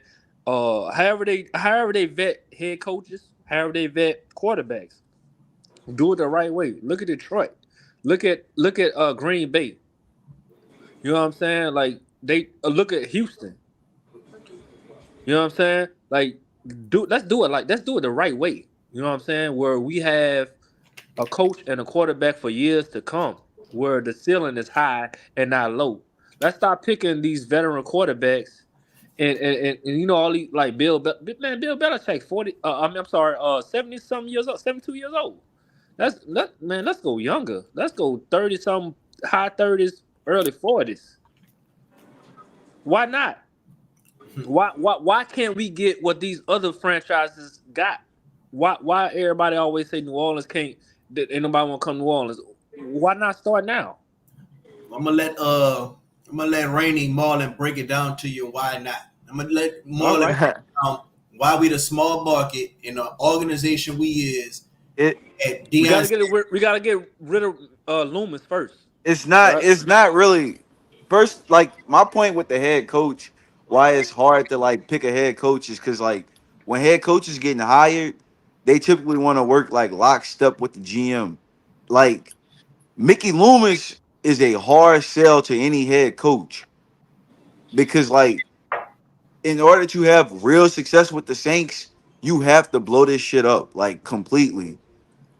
Far as like a quarterback, brother, Saints can't support a quarterback like this year.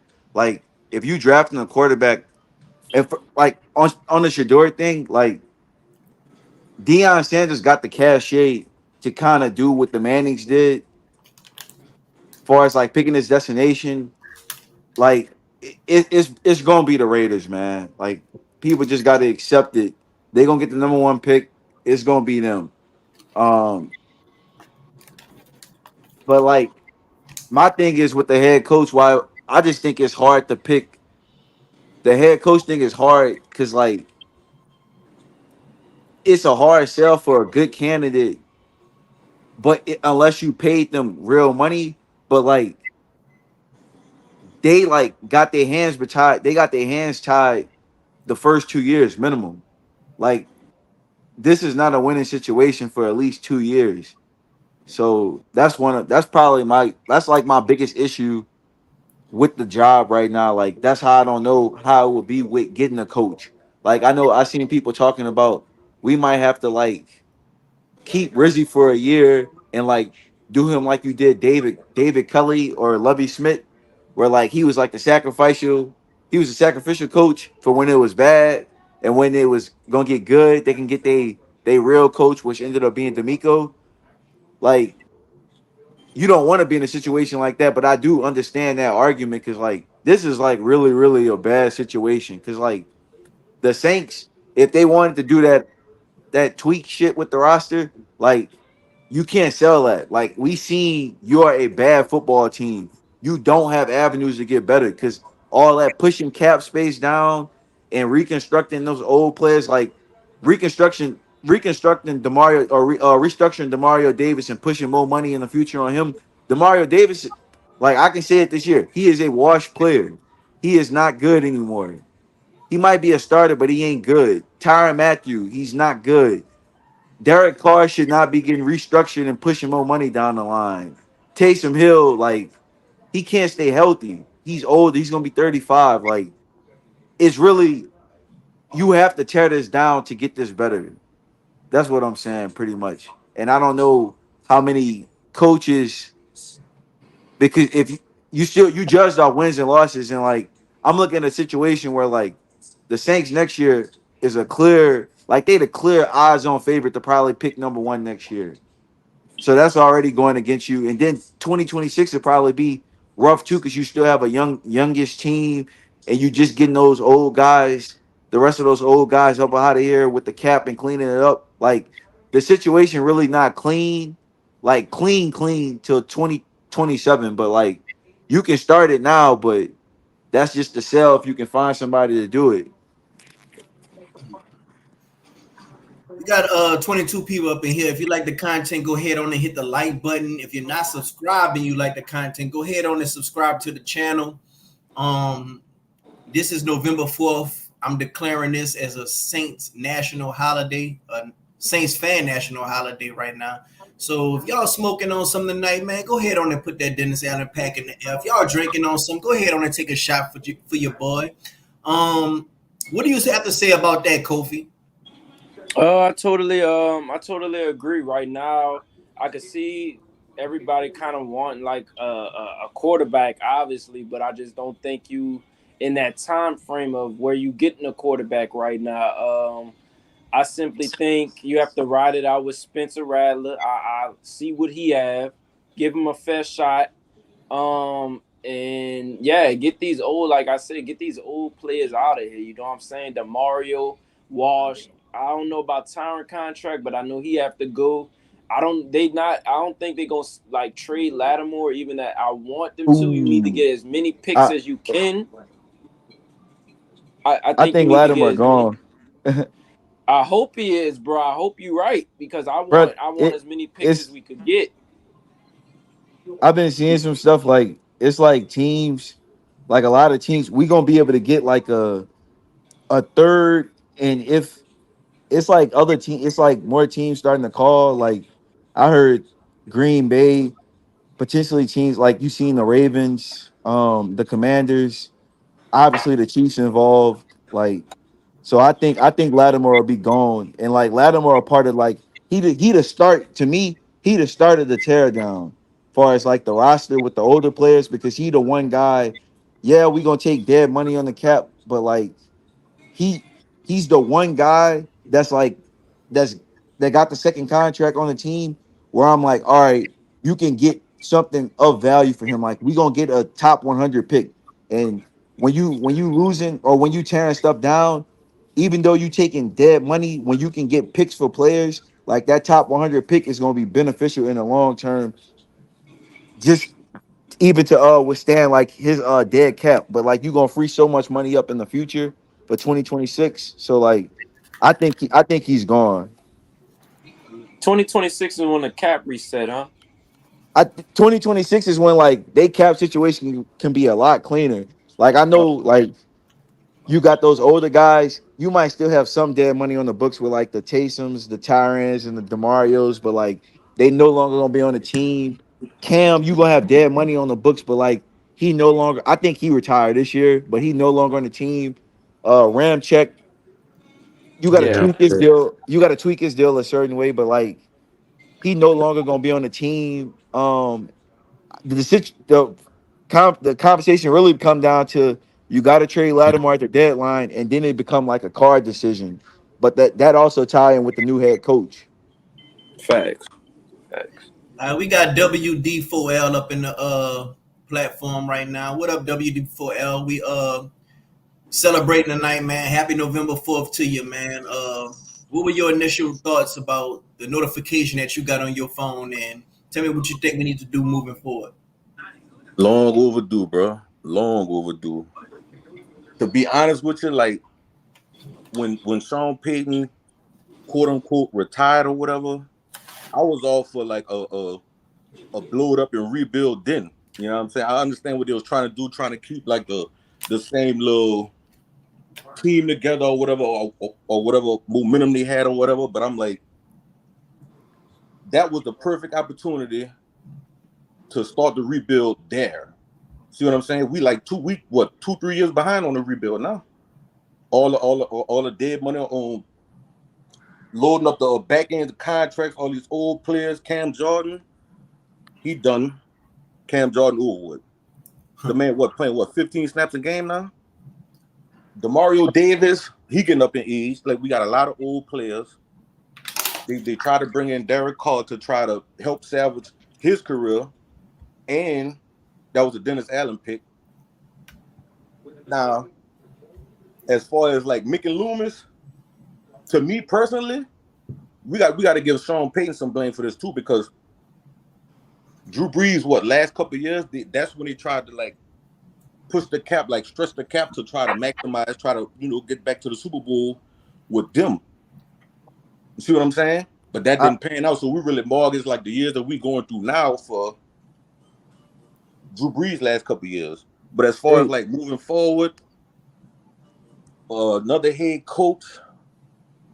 I heard Mike Vrabel. I don't know how to feel about Mike Vrabel though. Brian Flores. I kind of like Brian Flores. What he doing out there in Minnesota with that defense? How they got the defense playing right now? Quarterbacks coming out of the draft this year. Shadur. He looked like a for sure pick, but will that happen? I don't know. Cam Ward. I mean, I don't really follow college like that. I just started to pick up on it lately, especially now what we're going through now.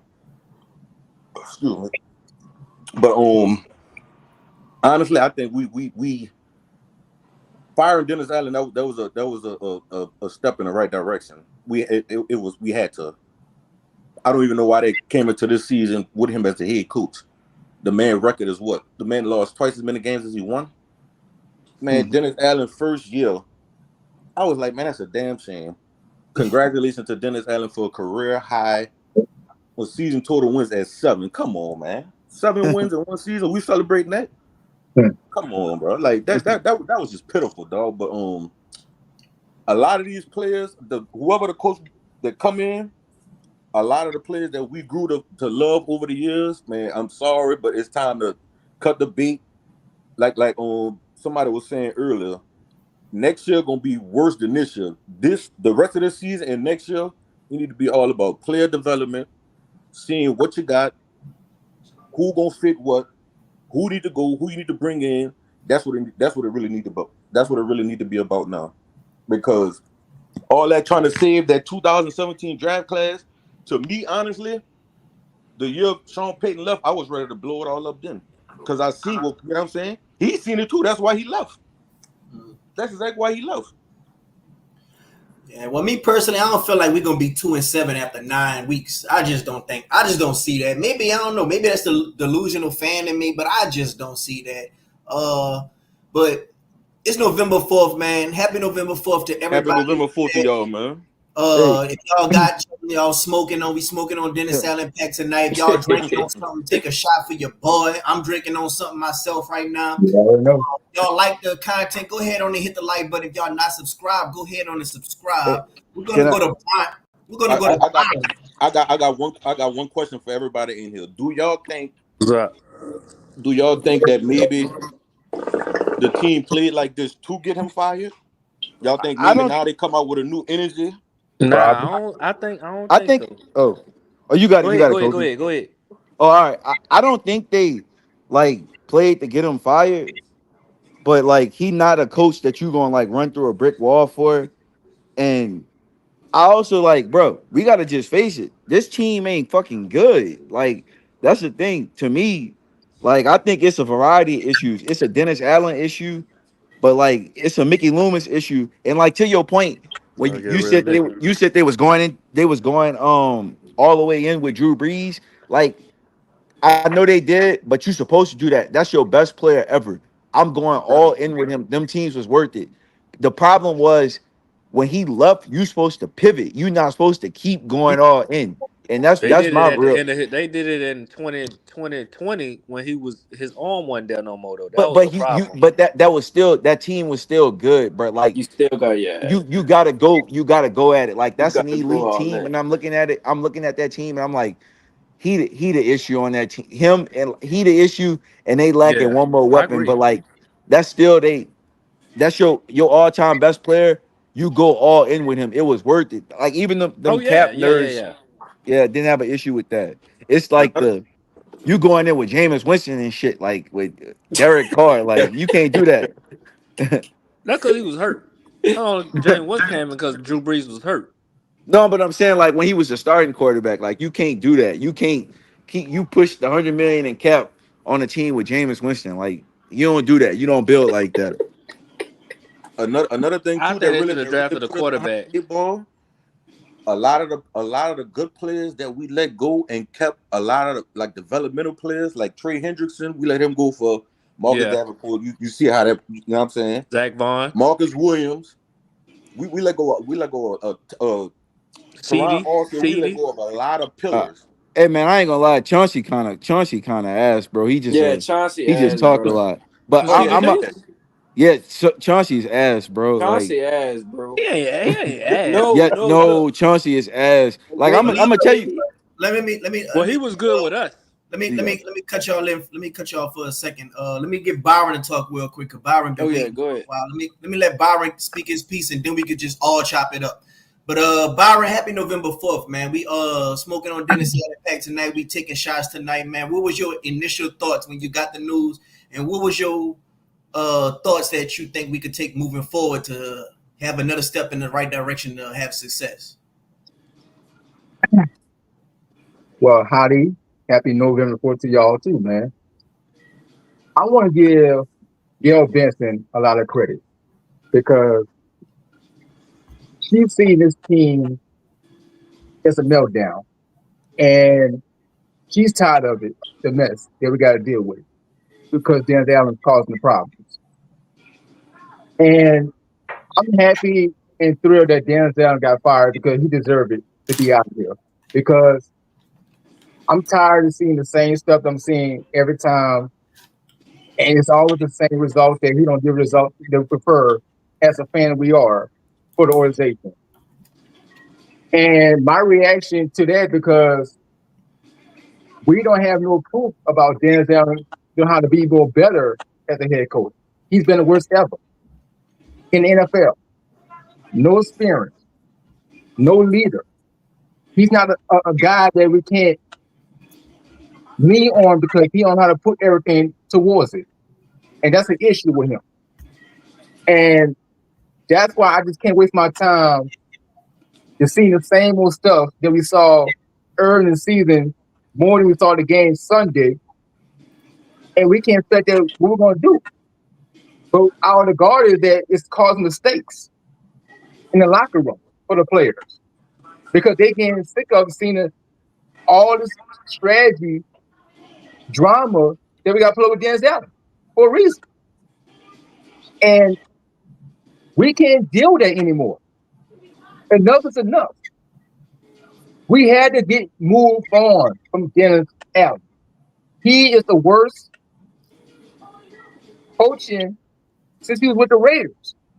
And now his a bad record is 26 and 53 for the New Orleans Saints since 1825, since 2022. So that's back-to-back record for him. But now we got to find a leadership of a head coach that's going to put us on top. But you got to find the right guy, though. You can't find a guy that's not going to be as a handyman. You got to find the man's going to be the right choice to be for this team, this organization of the front office. Because you got to find a quarterback. And Derek Carr is not the answer. And he knows because you pay him all that money for nothing. That's unacceptable.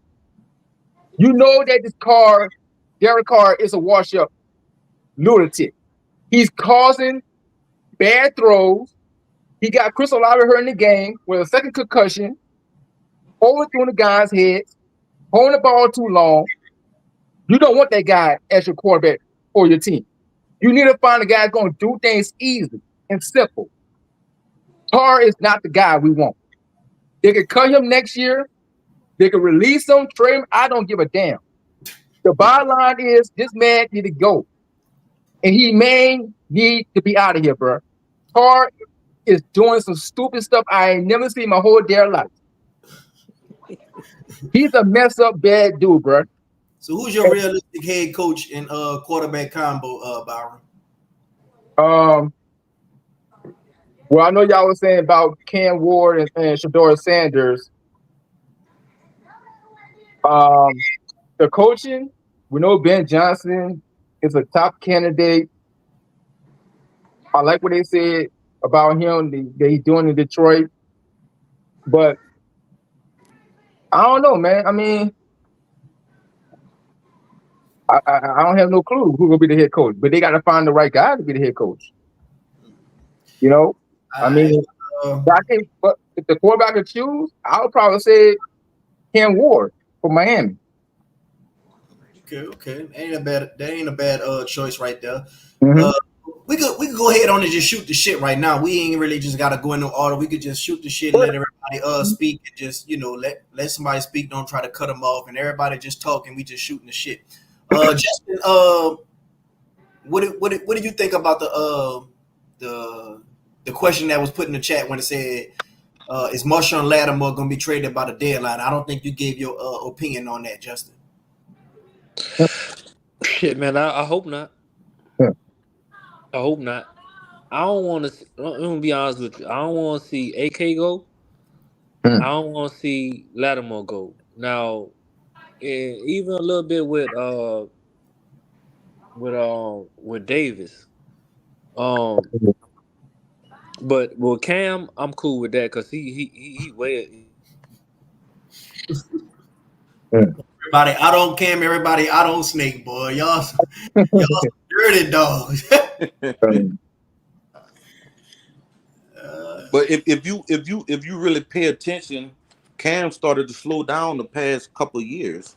I'm gonna say maybe about 2 years ago, you could see he started to slow down a little bit. He was still he got a lot of his sacks, maybe like 3 sacks one game, then go quiet and 2 sacks here. See what I'm saying? I like if you go look at Cam 2022 season, it's one of the biggest like tricks a nigga ever pulled on the team to get a contract, bro. Like it was 3 sacks. It was 3 sacks against a backup against we played Philly. 3 sacks against a backup with Gardner Minshew playing, and you wasn't going against Lane Johnson. He got 2 sacks on a rookie in Seattle. He got another sack. Kenny Pickett had tripped, and like he just ran over and touched him, and that was one of the sacks. So he had like 2 sacks that was like real, right? In an 8-sack season, and they gave him like. My thing is with the Saints, you can't give everybody an extension. Everybody can't retire here. Like that extension they gave him ended up being the worst in the league because like what he played on last year and this year, like he not a he's not a playable player at all. He bad against the run, he bad against the pass. Like he does nothing well. He just like But let he me a ask you this, figurehead Marlon. out there. Let me ask you this, Marlon. Would he be good at defensive tackle full time? No, he wouldn't. No, he can't play. Like he can't play at all. That's the thing. But he again, hey, he not the only bad player on that D line. Like it's bad all over. It's bad Because all over. a lot of people we bring up young players on the team, and like I see young players get smoked. Like I don't be defending the guy, but like Jordan Howden is not the worst player that people make it. Like he might not be some upper echelon starter, but he a solid player. The player that just been skating by of all them players in 2023, Brian Brzee is not good. Like he's not. He does nothing well on the field. He can't play the run, and he's a below average pass rusher that's eating off other people's pressures.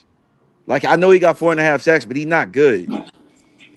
To me, he played too reckless Yeah, instead of like you see what I'm saying? He played too reckless. I know exactly what because I was expecting him to take like that next step this year 2 or this year 3 for him, right? this year it's year 2, but like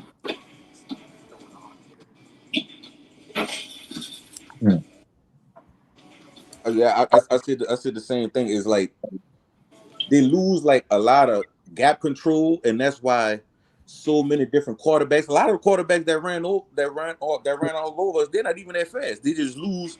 It's like they play reckless on the D line, and they'll leave a gap, and they say the quarterback going for 15. You know what I'm saying? 15, 20 yards on us. yeah.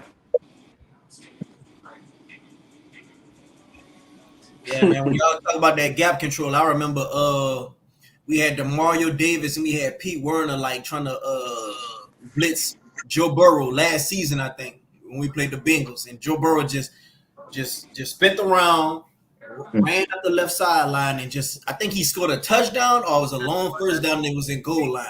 One of the two, but I think that was the changing play of the game, boy. If we'd have got that sack right there, Mm-hmm. we'd have been good.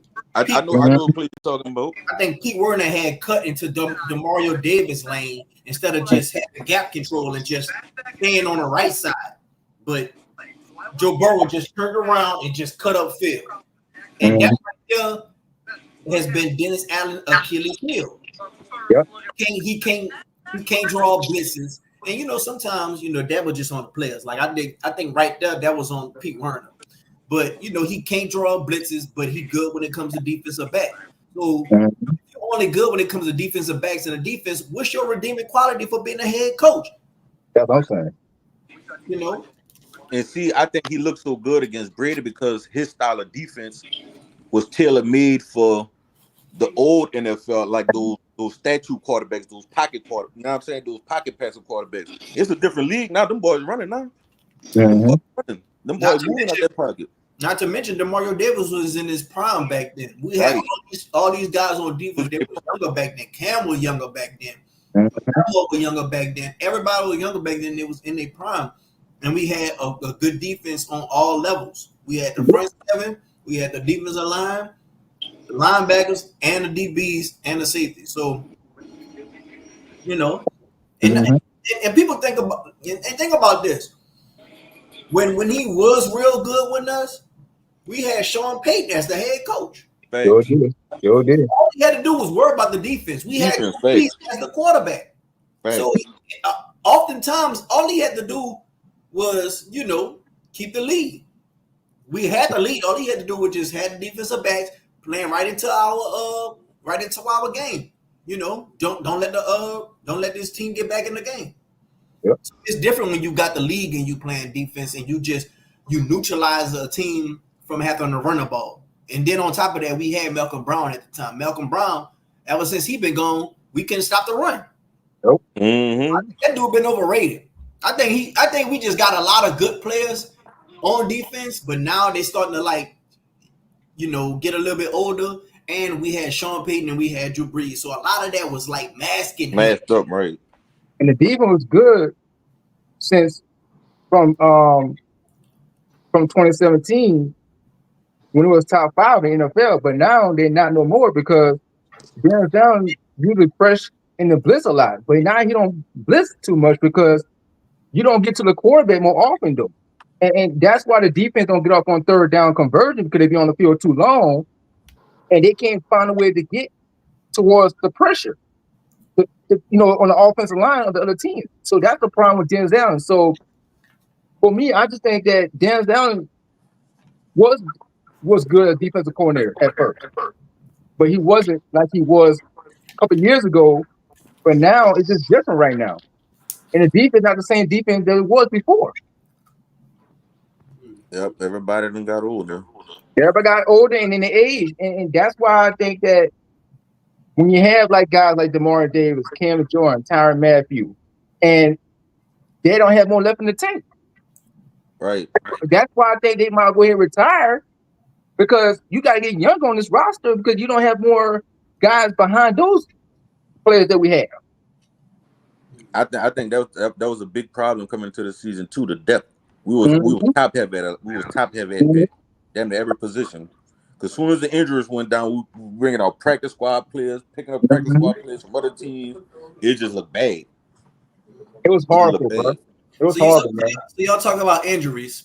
I'm gonna let you go first, Marlon. Then we're gonna go in. We're gonna go in order. We're gonna go Marlon, Kofi, Justin, WC Fool, L, and then we're gonna go Byron. Just keep it short. All right.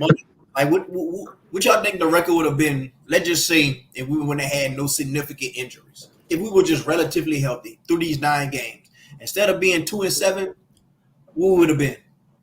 I'll go.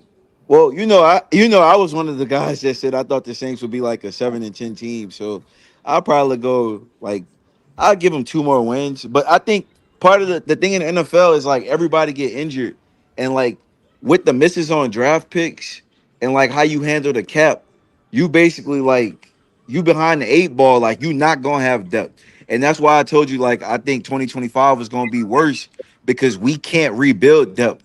Like the only way you rebuild in depth is if you drafted like amazing and then you pushed all the cap in. But like, it's no point in pushing all the cap like to the future. Like this ain't the level of team to do that on.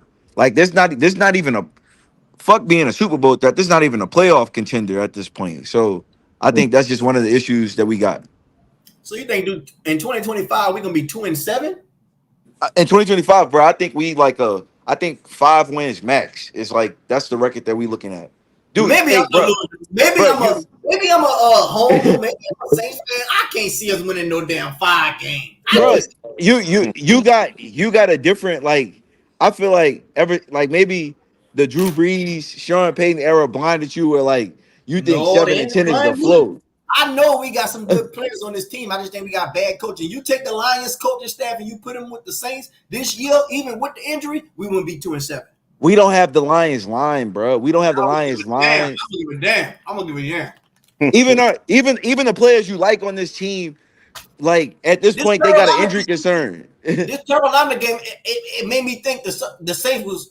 It made me think the NFL was rigged. Why would you bro, stop running the ball with Taysom Hill and Eric Kamara when it's clearly working? Why are you bro, taking time after the timeout? bro, I told. That looked rigged to me. Bro, I Oh, man. told you that game you was making it like it was just gonna be a blowout or an ass whooping. I told you we was that level of bad, bro. Like It's the coaching. You take the Lions coaching staff, you put it with the same coaching staff, even with all the injuries, we wouldn't be 2-7. That's all I'm saying. That's all I'm saying. I can agree. I can agree with that. We ain't gonna be 2-7 next year. Now I understand it ain't just about being 2-7, it's about what we finish as. So let's just say we finish as 8-9 or something. Well, we ain't gonna finish 8-9, but let's just say we finish as a respectable bad team or something, not just bottom of the barrel. I don't think next year we'll just be bottom of the barrel. I don't think we'll just be a respectable bad team next year. I think we'll probably be middle of the pack. I Just think because this. I think the schedule gonna be harder next year. well, not if we the bottom, not if we last in the division or third in the I know I'm division. like other than those games, but like the NFC, we play the NFC West. That's a every team in that division is either like if Seattle the worst team in that division, They like an 8-9 type team. They not like no fucking 5-12 type We don't know team. what's gonna happen with the Rams. You know what I'm saying? We don't know if Matthew Stafford gonna be going or not. So we're gonna have to see. I think next year is last year. Kofi, what you think the record will be if the Saints were relatively healthy right now after these 9 games? I think at least we'll be looking at probably about maybe four wins. Maybe I still think this team is bad, even with fully held. Like, See, you know, when you saying 4 wins, they got some optimistic fans that feel like after 9 games, we probably at least be 6-4. No, yeah, no, 7-2. They yeah, got like we were relative. If we had Derek Carr, Chris Olave, Rashid Shaheed, Eric McCoy, Taysom Hill, if we just had those guys on offense through these 9 games, we will be 7-2, or we will be 6-3. You saying we'll be 7-2? I say they got optimistic fans who feel like that. All right. I just want to know what y'all think we would be had we were relatively healthy. We're gonna have some injuries, but let's just say we had the main guys. Main guys was there. David Carr, the Derek Carrs of the world, and the Olave and Shaheeds and all that, Taysom Hill. What about you, Justin? What you think our record would be if we were relatively healthy this year?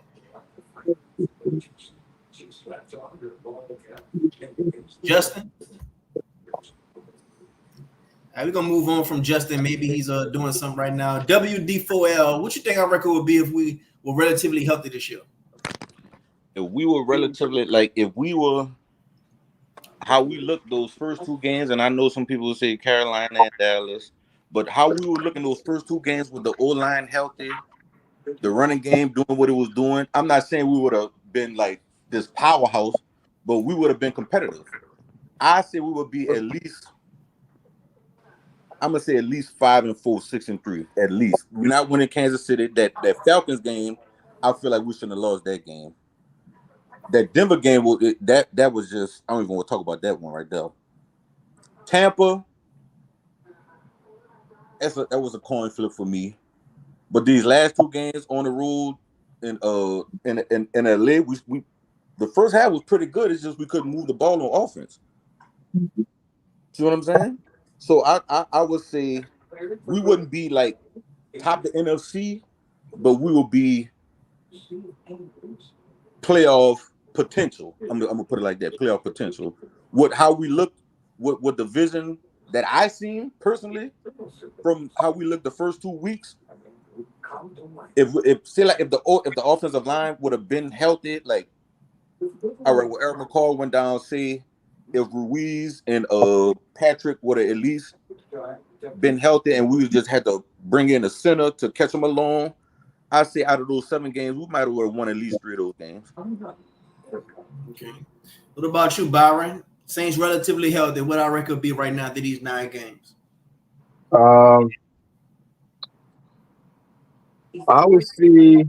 Well, actually, I put up their schedule, and we got the NFC North and the NFC East. So that means I would see the record for our team probably 9-3. 9-3.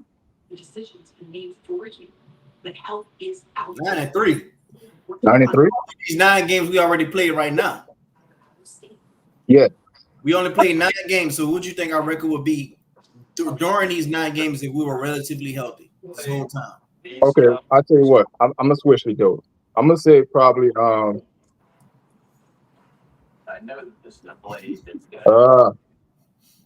there's no good reason it shouldn't be well. That's a little tricky, bro. I mean, I'll probably say 10 wins. 5-4. I would say 10-4. We ain't even played 14 games yet. You talking about out of the 9 games? That's a prediction for me. That's a prediction for me. I'm not saying we just, that's for prediction. That's predict I just came up with. Well, 10-4 ain't even 17 games, but yeah, but I mean, it's just, I just came up with that, solution on it. I mean, Yeah. All right. All right. I So mean, that's my opinion, though. I don't want to make a suggestion. I mean, I just came up with the idea. I said 10-4, you know. But I mean, we still got to find a way to win games, though. That's my point. You know what I'm saying? But I'm saying from this season that we have right now to next season, we need to see this team prove to be better in 2025 because I know the injuries cause concern. We get that, but now we need to see a team that's full healthy, though. You know what I'm saying? That's what I'm trying to, you know. But if we can't have a healthy, then I don't know what to say, bro. well, y'all ain't gotta go in no type of order or nothing. We gonna just be shooting the shit. I'm gonna just ask y'all the question and y'all could just go. But do y'all feel like y'all rather us start losing so we could get a better draft pick, or y'all just want to win out to see the team healthy and we could be celebrating in that new locker room we got? And the speakers that we got in that locker room just been collecting dust and cobwebs. We finally could dust them boys off, and we beat the Falcons, which couldn't have come at a better time, and we beat the Browns. Like, would y'all want to see that, or would y'all want to see us lose to not mess up the draft position? Man, fuck no, man. I'm trying to lose. I don't care. I don't care Fuck about these that, players. bro. I don't care about these old ass vets at this point, bro. Like they was kissing ass for Dennis Allen. A lot of them dudes in that Mhm. lock, they wear that captain patch. Elvin Kamara don't wear the captain patch. So No. I ain't gonna bring him up. But like, no, 94, 32, 56. I knew what the fuck they was doing.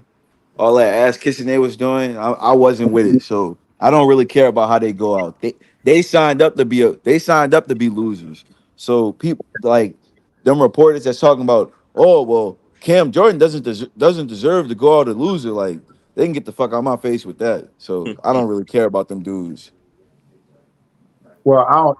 I'm gonna say like this though, bro. I don't see we're gonna lose another season next year, bro. I think we need to be more better in the season.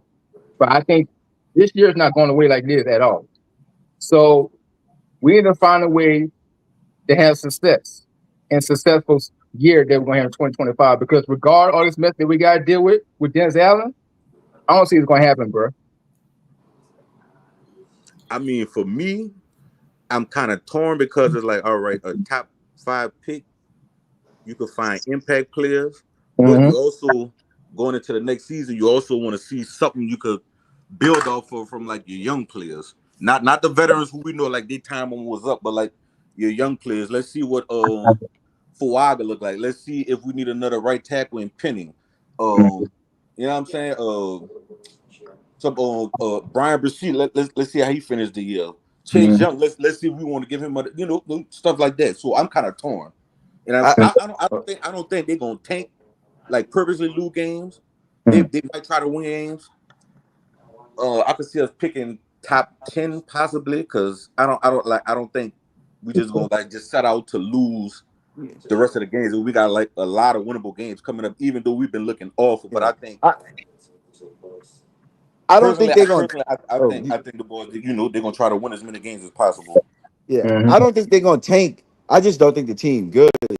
That's why like, and I think like the only game I would like straight up give them, they should not lose to the Raiders. Like that's the only game. But like all them other games, even like Cleveland, that's a pick 'em.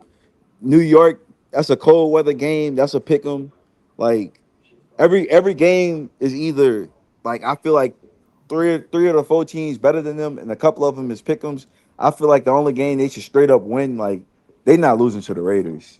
At least I don't think they losing to the Raiders. But that's it.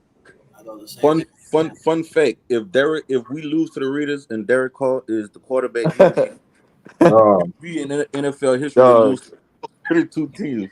So I wouldn't be so quick to say that just yet, bro. No, why we gotta have all the stupid records? We got Drew Dog, bro, Brees beat all the teams. Now we bro, got he, Derek Carr dog, lose. 11 years, bro. He having oh, like Brett Favre played 20 years and didn't do that shit, and he played Come on, everybody. Drew Brees played 20 years and didn't do that. He might could do that shit in 11. Like, just think about that. Think about this the guy that your GM and your former head coach like put the like they wanted to give him the reins of the franchise to a fucking loser. Like, come on, bro. And then we had our GM talking about he could be uh Tom Landry and Bill Oh Belichick and all that. This dude was the Man, first head coach, I Not this, believe, bro. got fired with 2 organizations with the same quarterback. That's some crazy stuff right Come there. on, man. But man, it's November 4th, man. We celebrate. We smoking Mhm. Allen Pack tonight, man. If y'all got a shot cup, man, go ahead on and take a shot for your boy. If y'all smoking on Break out something my shot cup. else, you know, we celebrating tonight. If y'all want to come up in here and speak y'all piece, y'all welcome to come and speak y'all piece. We ain't going nowhere, man. We on the stream all for a little Yo, bit that, longer tonight, man. We ain't going nowhere. But we got Lou Too Smooth with a question for y'all, man. Lou Too Smooth says, should y'all, I'm on it. I'm on that liquor. I'm on that liquor. Yeah. hey, I got my liquor too, bro. I got 5. My words a little slurred, but we got Lou Too Smooth says, should Clickle be at stake? Um, hmm. And y'all out on Click already? Nah, not me. Nah.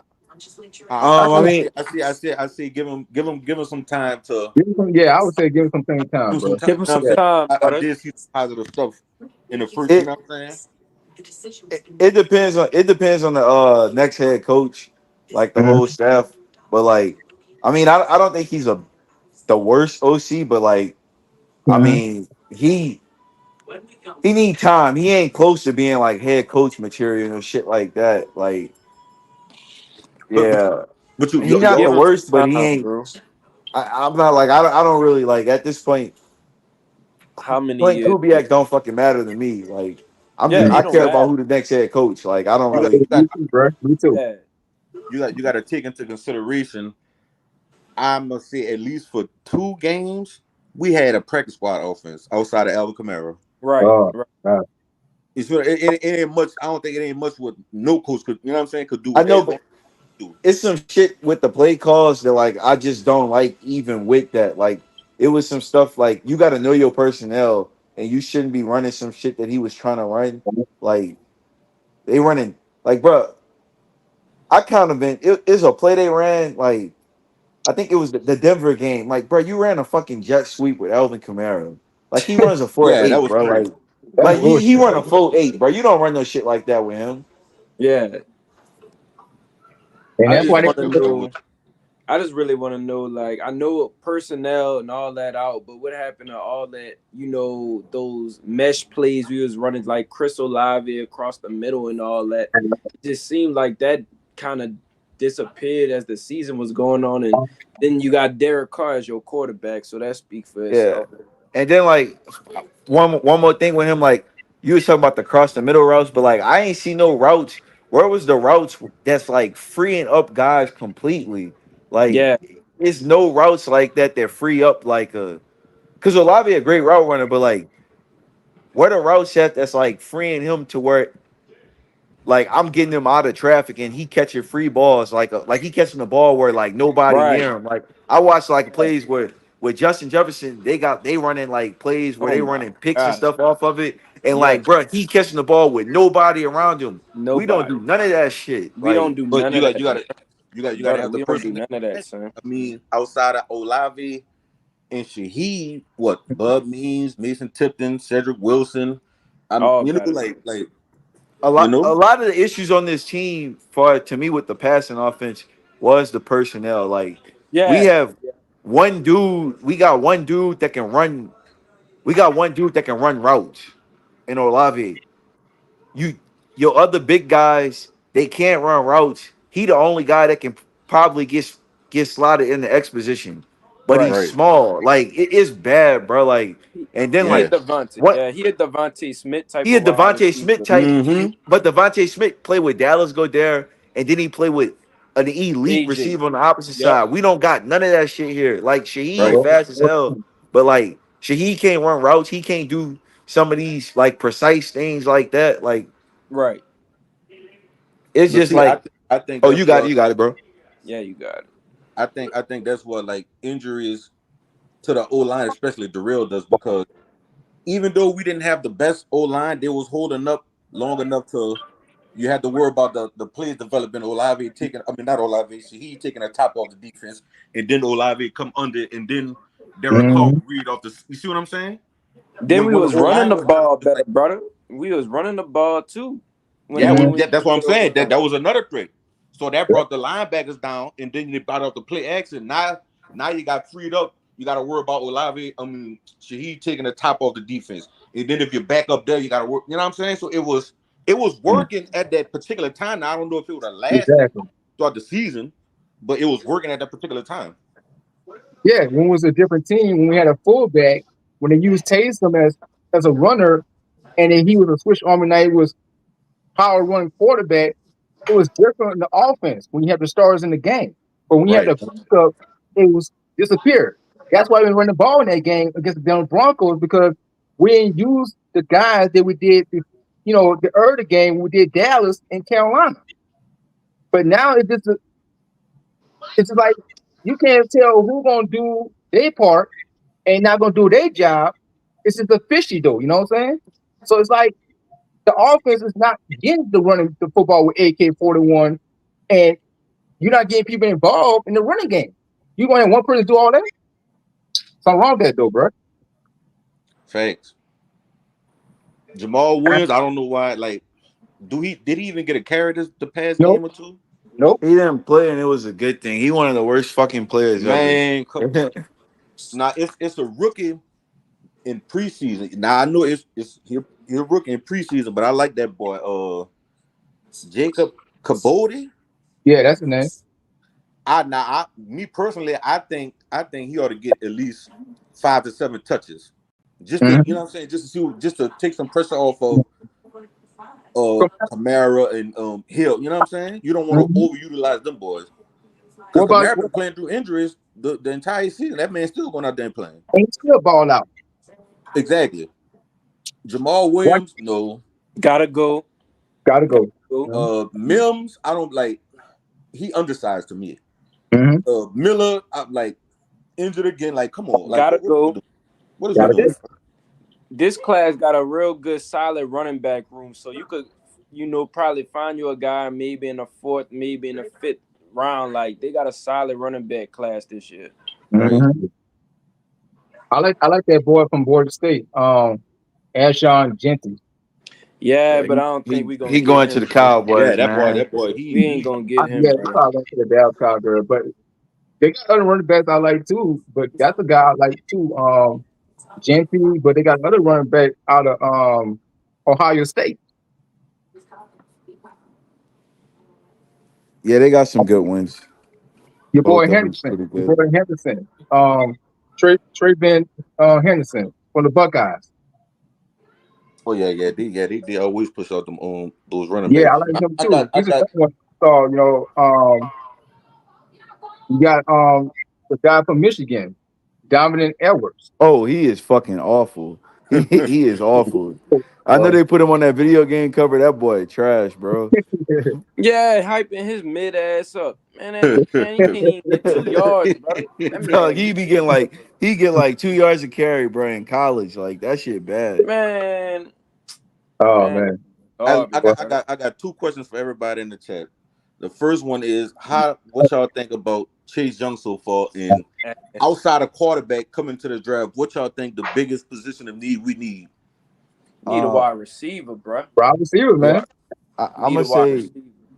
wide receiver got to probably be one because like I don't know. Like if it was me in his situation, if I'm Olave, I'm not trying to play here no more. Like to Yeah, continue my career, I gotta get to a team with a certain level of QB play that's gonna protect me because like this Thanks. type of quarterback play that they got here, that shit can be killed. Like I Derek already Carr. he lost. He was in line for like one of those big. I'm not saying he about to get Jamar Chase money, but like Right. he was in line for that 25 Yeah, to you gonna 30 get million paid. dollars a year, and like he lost money this year because he suffered 2 big concussions in another play where he didn't get concussed, but like fuck, he got checked, and He that was got back to back to checked. back games. Like Right. that nigga lost money the whole month of October. Like so, Yep. I'm not trying to play here if I'm him personally. Like and he can Derek get Carr. traded because he still got value in the league even with the concussions because he a good player. But like Yeah. so, I have wide receiver high, but like. You can't keep drafting linemen though, right? Like at some point you gotta stop drafting linemen and you not even hitting on the lineman picks. Like, come on, Yeah. brother. And You're not even hitting on them. To your Chase Young point, I would trade him by the deadline tomorrow. Like, get a fifth round pick, get it out the way. Yeah, what's that, Facts, Detroit? I know y'all need a pass rusher. Come get facts, Chase Young. Please come get him. Please. facts, facts. That's a fact. Because I think how many sacks he got on the year? What, He got two? two, Two and bro. a Man, half or He three? just he undisciplined, man. He don't he'll take some plays off. He he take undisciplined. plays off. He Oh don't yeah. finish. He don't know how to finish plays. Like, he'll never Right. be what you wanted him to be out of college. Like, Out of college, like Right. that yeah. next generational, like T.J. Watt, Miles Garrett, Man. I ain't Man. even Micah Parsons. I ain't even gonna count TJ Watt 'cause he was picked 30, but like the scale for Chase Young, you look at Aiden Hutchinson. Aiden Hutchinson was like the best player in the league before he got hurt.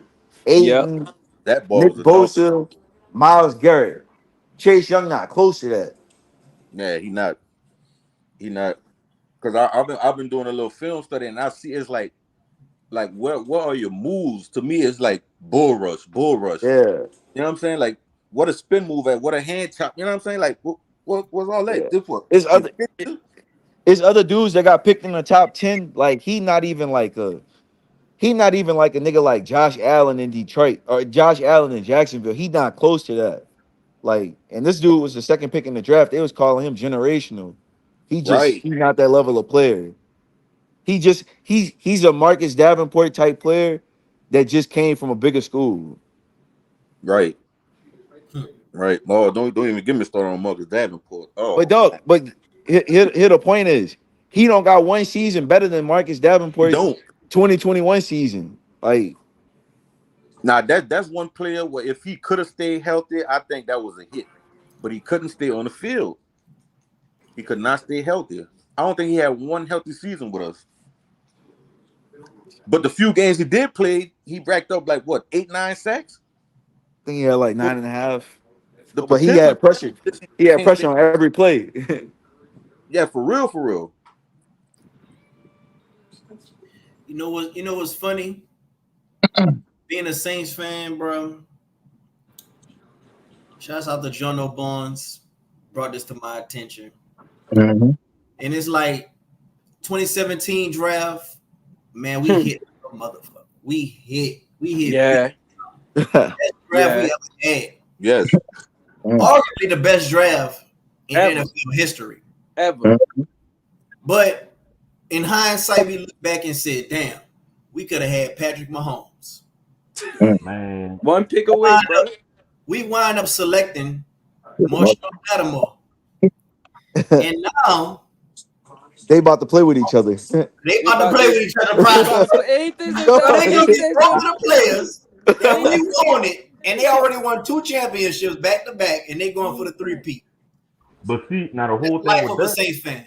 fans not the whole Dog, thing recognizing with that, bro, this we shit? booked like I don't know Crazy. if y'all watched it, if y'all watched Philly this year, and we try to make Zach Bond a linebacker. Zach Bond played true middle linebacker for Philly. He Yep. and would be Bond, by far the best linebacker on the Saints team right now. Right and As now. a Bond. middle Yep. linebacker, this shit is crazy. Like, they tried that shit here for 4 years and it didn't work. He get to Didn't another work. place and now he like legitimately a really good linebacker. That's That's crazy. crazy. That Hey, remind me of Alex Anzalone in Detroit. Yep. Yeah, bro. Like, the That's crazy, Anzalone bro. was Anzalone was he was hurt the first year. He was solid the second year. Hurt the third year. Then he was kind of bad the fourth year. But like, he get to Detroit. Now he like they fucking Mike linebacker. He one of their most important players. Like, And, shit, even look at and Caden Ellis. Like, right, and that, Marlon, I think you touched that's on this. I crazy. think you Ellis. said this is like the Saints develop players and then they leave and then they go be, contributing pieces to a good team. I think you said that at one point. yeah. Yeah. One of the only players that left that like Marcus Williams kind of ass, bro. Like, Yeah, if you he watch has now. Baltimore, he ass now, but Yeah, he he one of has. the few players that everybody was mad at. Where like I'm looking at it like a couple of years later, I'm like, we ain't really lose like nothing like that because in his new destination, he not like that. But like some of them linebackers, I'm like, damn, bro, how these dudes just get like legitimately good when they left the Saints. Caden Ellis the more shocking one to me. Like I did not see that.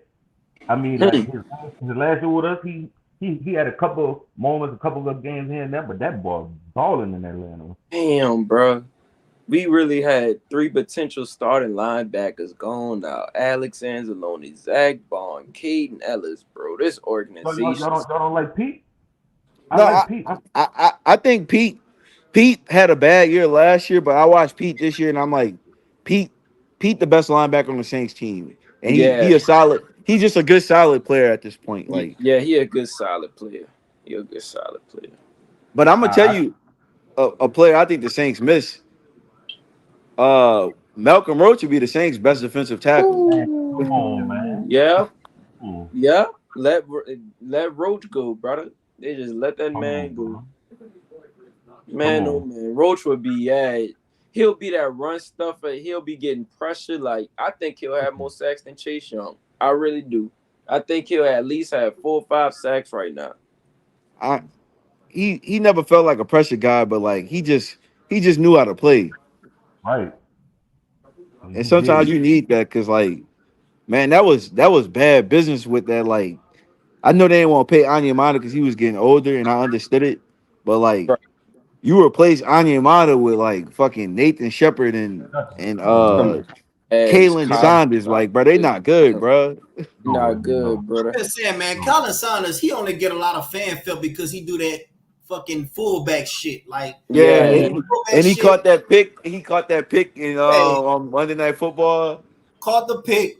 Before we signed him, we seen him doing backflips and shit. Doing Yeah, But yeah, man, we let the wrong we be letting the wrong guys go, man.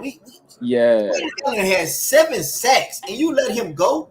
He had 7 sacks when Mm. somebody else had got hurt and you let him go. who who Now Marcus Ellis? Williams, I do believe that Marcus Williams, they probably using him differently or something, but I just think Marcus Williams, he fit right in our scheme. Like we had yeah, that safety Right. scheme, he fit it right, and on top of that, I think he had a good communication with Marshawn Latimore. Like them two Right. together, like him and Marshawn Latimore, they communicated well with each other. Not saying that he don't communicate well with Marlon Humphrey out there, but you know, him and Marshawn, they just seen eye to eye and they had that chemistry together as safety and Oh yeah. cornerback.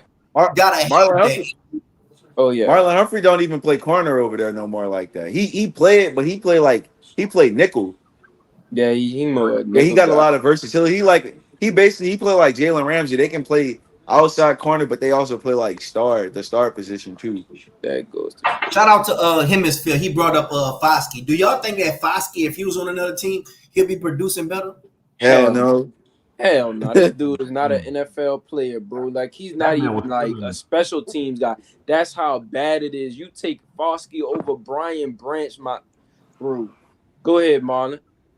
Yeah, that's just. I was talking about. I was talking about with a fan today. He like Bucky Irvin. Bucky Irvin at Tampa Bay. Yeah, Bucky Irvin was good in Oregon. yeah, The Saints wouldn't draft a player like Bucky Irvin because Bucky Irvin RAS score was like a 4, was like a 4 out of 10. Brian right. Branch RAS score was like a 5, like a 6 out of 10. Brian Branch would be the best player on the Saints whole roster. And Yep. like that shit right there, like bothered me because you passed up on a clear, obvious need because he can play. He like best safety in the league. He like elite at 2 positions, at nickel and safety, and you pass that up. Like I Facts. can't get over that. I can't forgive him for that, brother. I think if we have another draft similar to the 2017, it'll help like the transition be a lot easier. But we need to hit in order for us to at least see some type of improvement next year. We need to hit on all our picks in this draft coming Right, up. Right. You right, Yeah, brother. You right. yeah. I think next draft got to be like we got to have like we got hold on. We got all our picks pretty much. We're gonna get some. We're gonna get a pick. We're gonna get at least a top 100 pick for Latimore. Yeah. We got to come out here with like by the during the season, halfway through the mark, we need to see like 4 starters and then like 2 role players out that draft. Like Right. Right. that's a successful draft. Right. Yeah, we can't keep having these two guys only contributing in half of Yeah, your two draft classes worth. You only got two solid players out of them two draft classes, bro. Crazy. Like Jesus. shit, let's look at 2023, 2024. Like, I Whoo. don't think Brazil good, but he a starter. And then Yeah. Howden a starter. Other than that, nothing. And that was 7 or 8 picks. Then you get the 2024. We didn't have a lot of picks, so I ain't gonna blame it on him. But like Fuaga a starter, Kool-Aid a starter. Bub Memes has had some solid moments. And then the other guys was kind of developmental. So I mean, I'm gonna give them a little pass on that one because they didn't have middle round picks, but like Right. you can't just come away with like because he not good at all, not Marlon, that good. So like, but Marlon, what's the average amount of starters that a team will come away with in a draft? Like, what's the average amount? Shit. Go ahead, Marlon. I don't even know, man. Well, I'm gonna say we got To dudes, me, bro. I would take a Fuaga, your franchise tackle, and a Kool-Aid who could Yeah, be. that's good. This was a good. I think this was a good draft for Yeah. like the amount. We didn't have a third round pick. We didn't have a fourth round pick. We had like we didn't have middle round picks. So like I'm not gonna like say they had a bad draft this year. They didn't. They had a good draft. They got two starters, two dudes. Like Two Kool-Aid was a future first round pick. cornerstones.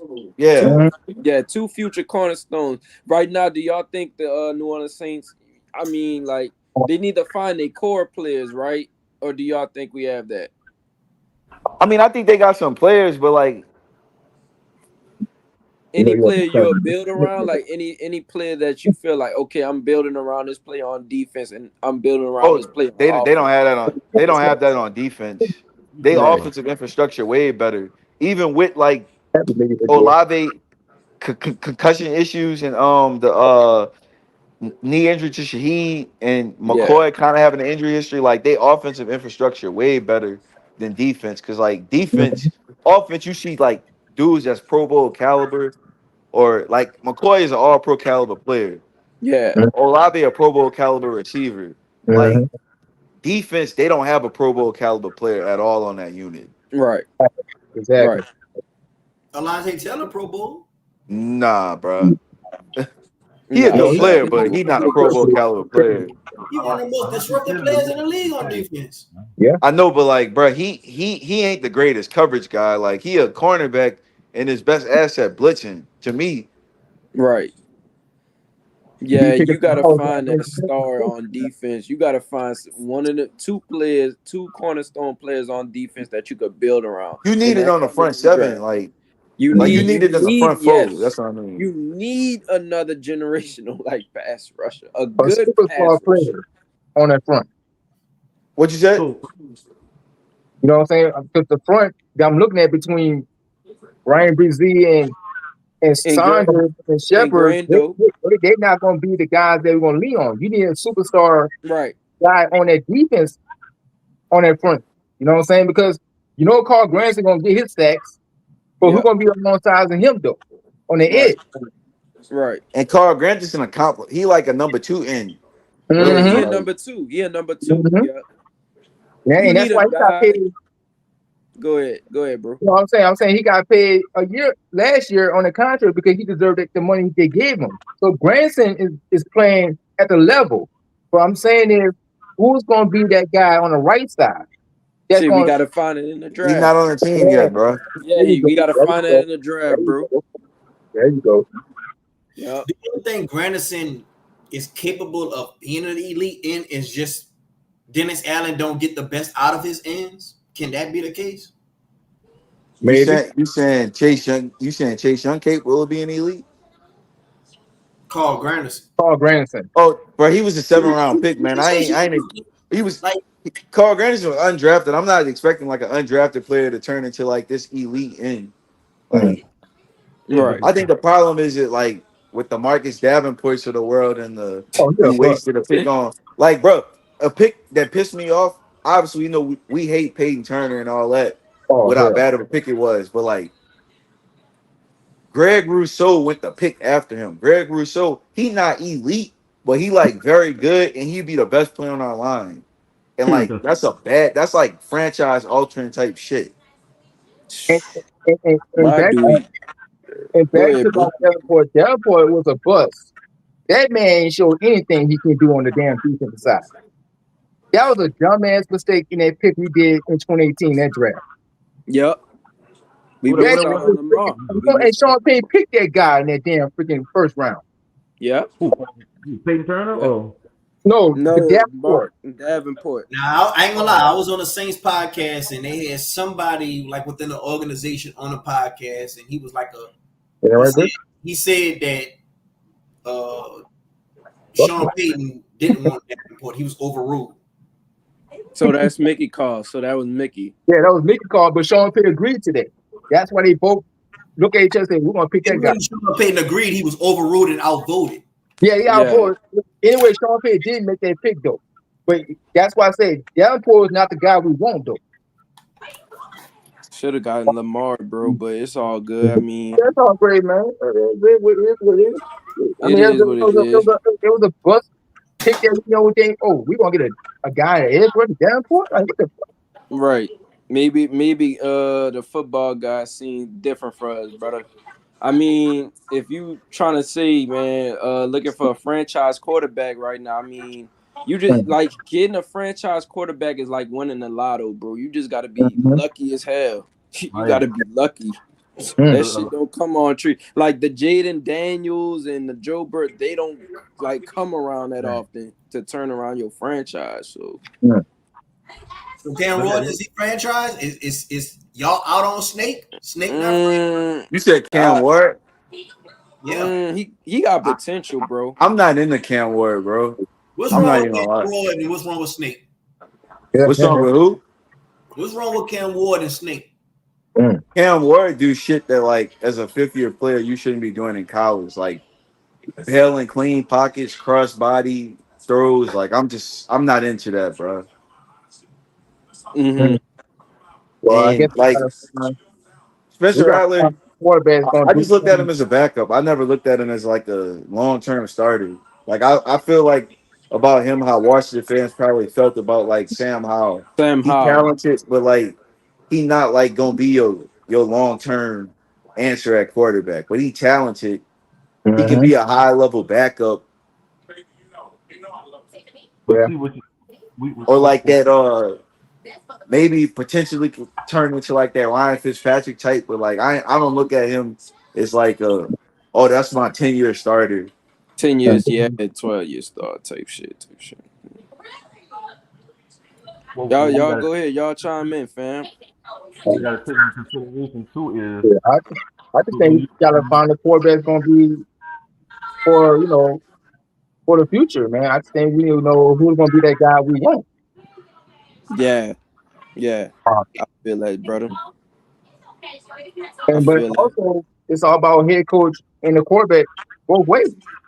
Yeah. Those two are monumental of changing your franchise. You gotta have a good coach and a good quarterback, for sure. And that changed everything around of the organization when you have two guys that you lean that's going to be the top to make things more easy. So it ain't going to make things hard and tougher.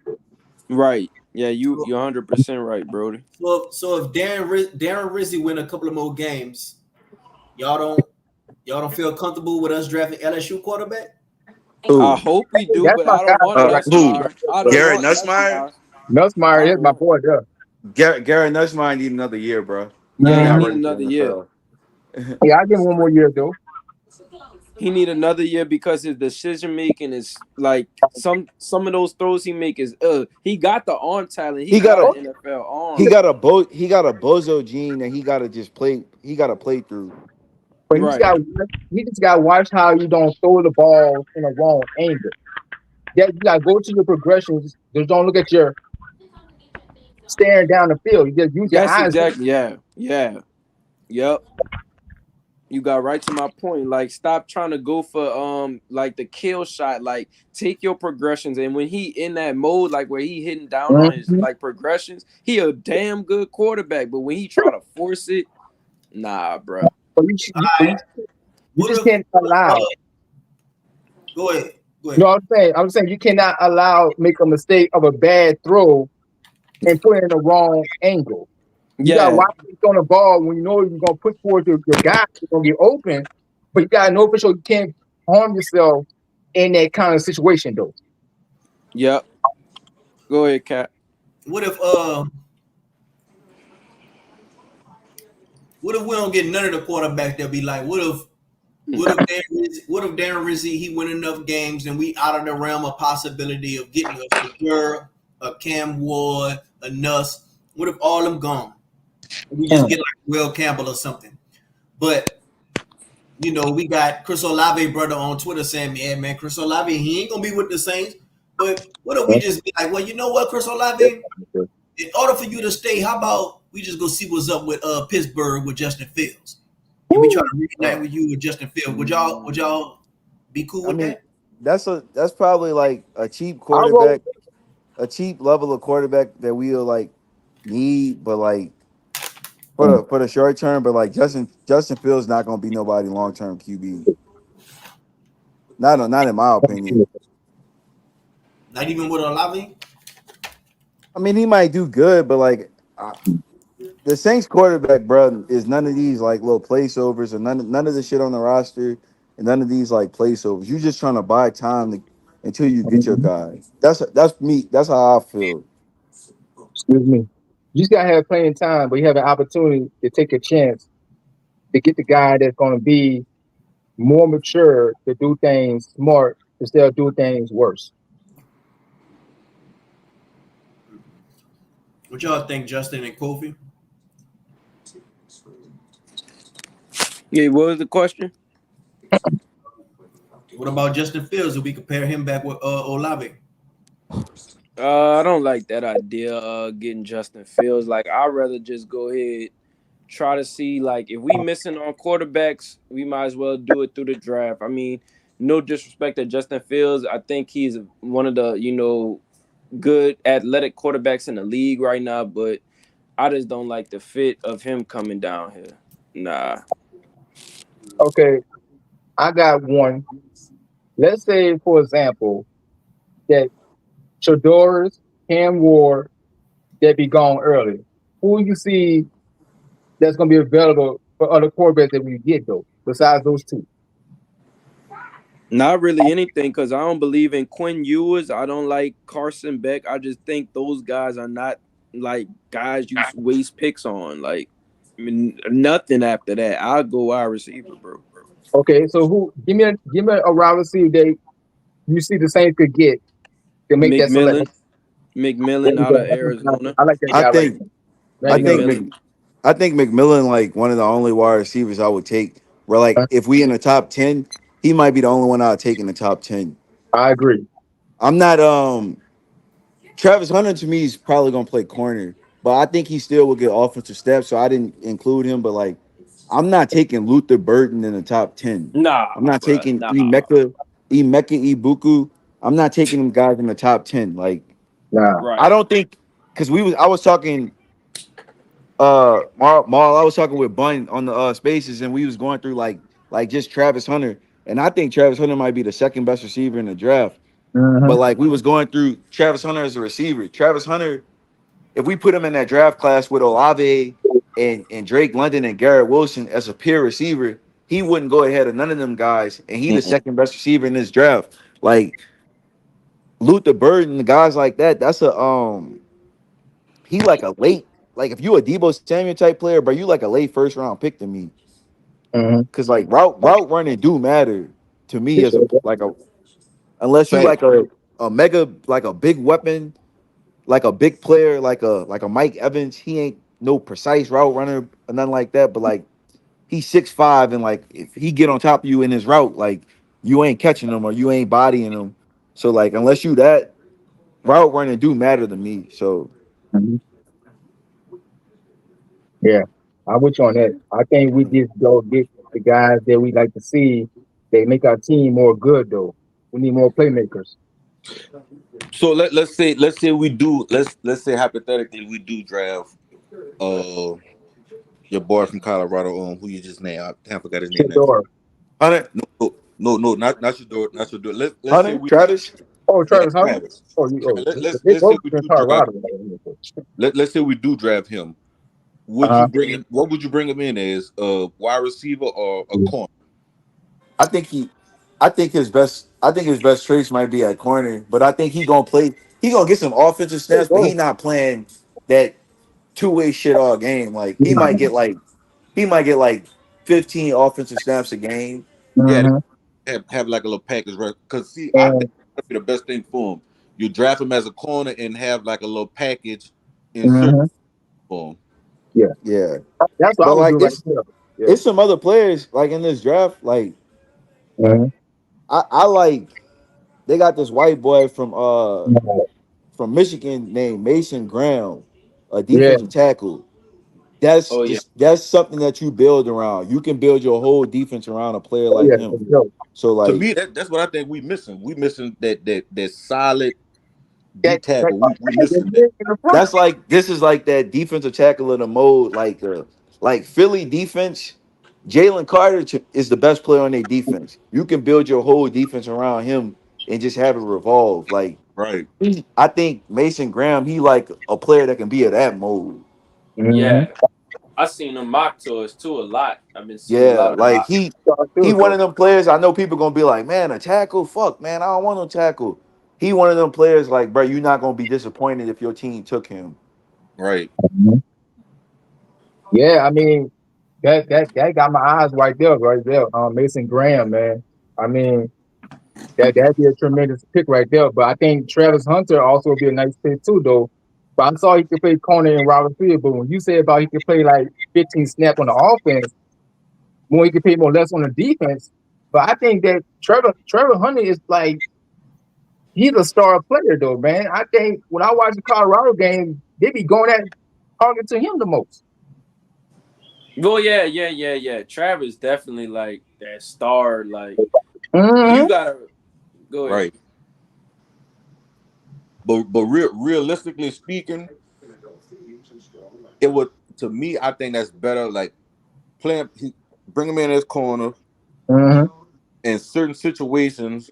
Like have packages ready for him on the offensive side of the ball. Mm-hmm. That way you don't like run him into the ground too early because like 90 snaps at the NFL level. That's. I mean, I'm not saying it can't be done, but that's like a stretch. Oh yeah. Mhm. Yeah, that'd be more that'd be Fact. a nice little, fair to do, you know what I'm saying? Because I think this guy, that man could do everything, bro. This man is like you could put him in like anywhere in the position that he could play, but he's still gonna come out phenomenal. Yeah. Travis will play me like Travis is that one guy that I think could like flip a game just how talented he is. Like, Right. Mm-hmm. And but that's I why don't know he's if we get the there. best though he is, though. That's why he do so awesome because he know he's gonna give you every bit that he gonna play out. But this man is way on top of his game. Oh yeah. Y'all think we go at the tight end in this draft, like like mid to late rounds, or I They Uh, like need that to they that's have a to, they position. have to, That's a position I've been wanting to go after for years, for yeah, man. years, bro. because many Bro, years. tight end right now is just like Jawan Johnson, like Oh yeah, them dudes is they backups, man. yeah, man, they They back like backups. Jalen Hooker and Boston Morrow and Hey, the guys are backup. But you don't have a starting tight end that's gonna do things that he gonna do. You hey need to find a man, tight end that's gonna don't bring up Holker. Don't bring up Holker. Hmm. not Just don't not bring up not Holker. one like that because Jalen Hooker he ain't showing anything. I'm just saying he's a backup. Yeah. Right. Like they got Marlon, some who tight that ends. tight end you wanted out of? I think he was out of Iowa State. What's his name? It's a tight end from Penn State. Penn State. Tyler Warren. Yeah, yeah, he Yeah, the best. I know people like I like Mason Taylor as an LSU fan, but like Tyler Warren, he the one. Yeah, that boy, No, dog. I want one of them tight ends you can do a bunch of shit with. Like you can line them up yeah, all over. Like facts, And he Sam Laporta, huh? yeah, yeah, something and like he that. got that athleticism where like you can run a jet sweep with this type of tight end. Like he got the ball. If you watch any of that Ohio State game, like he lined up like Taysom Hill at like the 35-yard line and had like a 40-yard run all the way to the one or some shit like that. Like Oh, he that level woo. of athlete. Like Wow. 6'6", 260, can block, can be in every situation. Like that's the dude I want. Oh yeah. But yeah, we definitely missing that tight end right now. That's a Yeah. fact. Tight end, wide receiver. Yeah, Shit, that's what we need to focus on that route. we missing shit everywhere, but like Yeah, bro. That's why I say we address that position. We missing shit in the organization right now. General And that's manager. screwed up, man. We always give them bad guys, and we don't pick the right guys as a pick.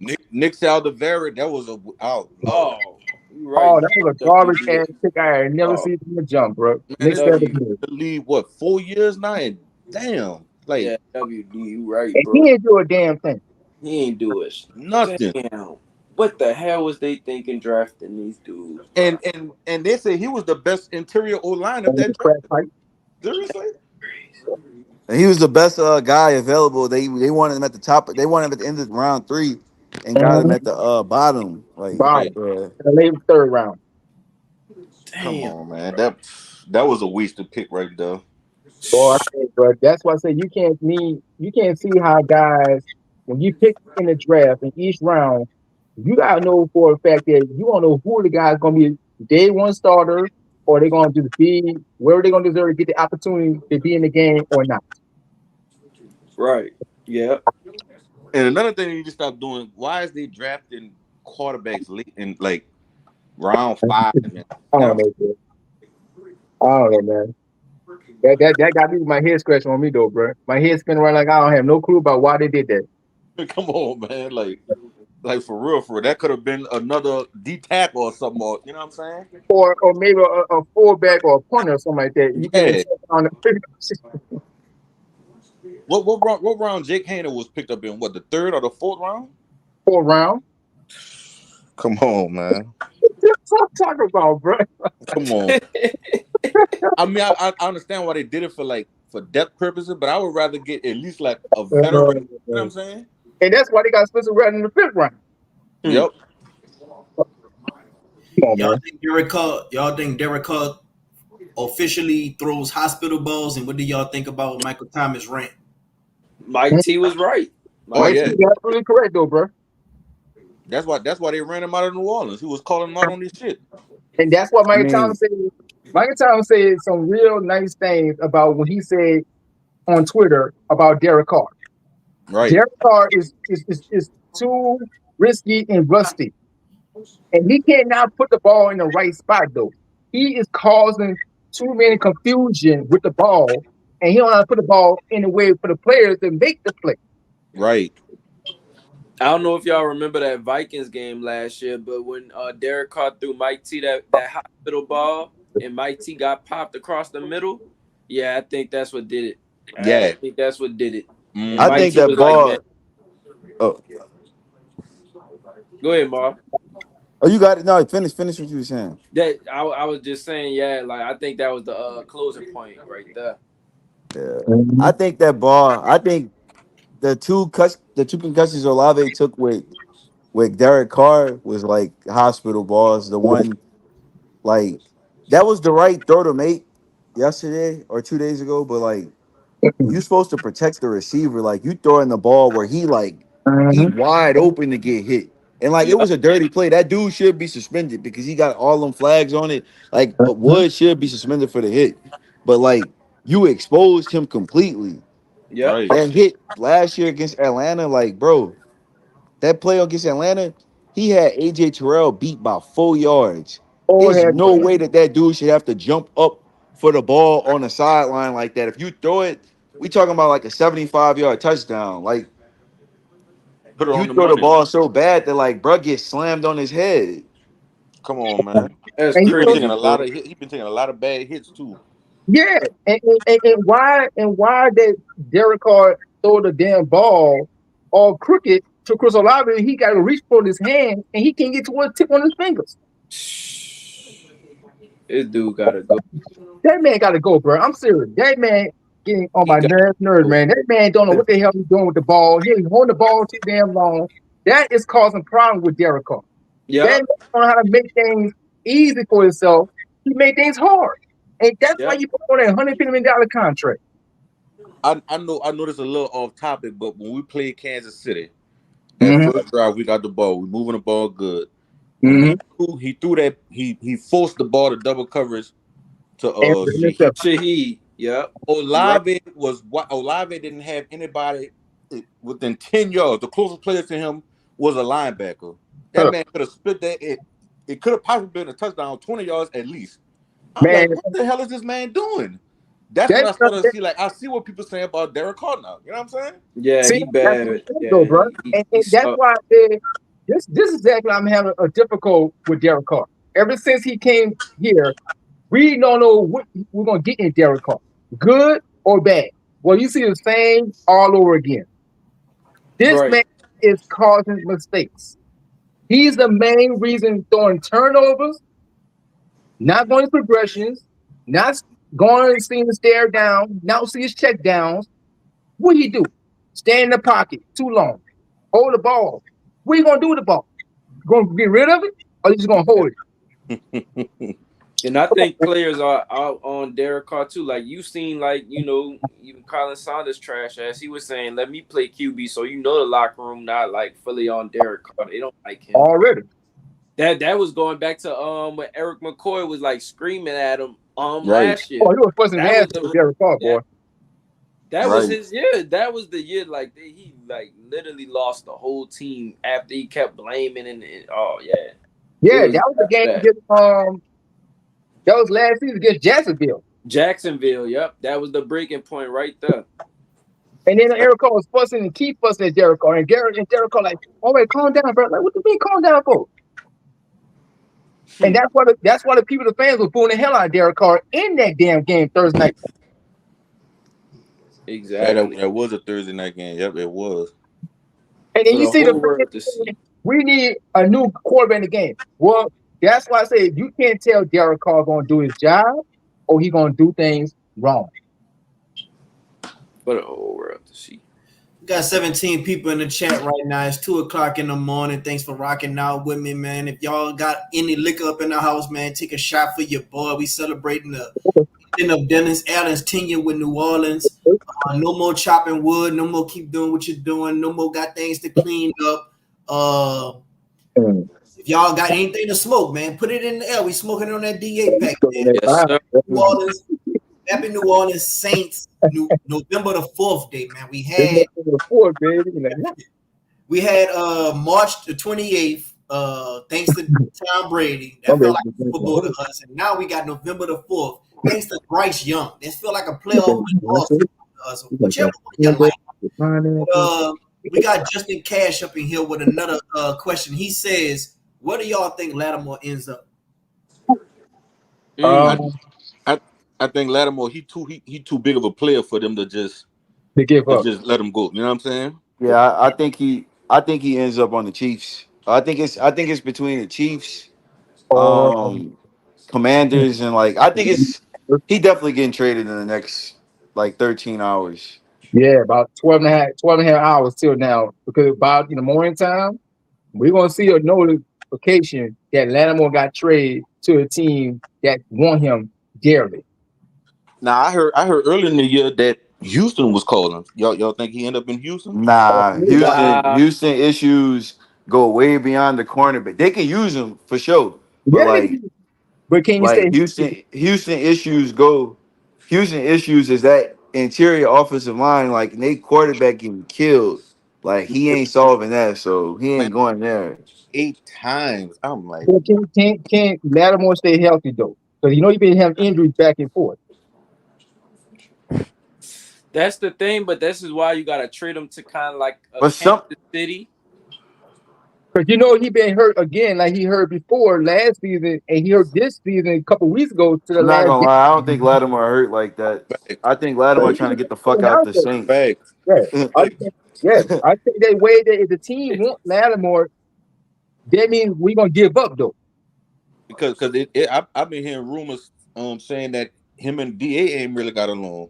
Yeah, they don't. Yeah. Oh nah, they No, don't. bro, it's not even You right, rumors at this WB. point. Like I listened to Nick Underhill. He had like a little solo pod, and he was like, "Well, the issue that Lattimore had, he's now gone, but I Uh-huh. still think he gets the trade out of New Orleans because, like, bro, when a player like I know we all love a lot of Saints players, but like when players start liking shit about getting to another team, like Oh yeah, you Yeah. yeah. gotta call it what it is. Like, bro, Oh, right. I ain't gonna he my favorite Saints player ever. But I've been talking He's my about like favorite player too, we bro. should have traded bro like 2 years, like a year ago.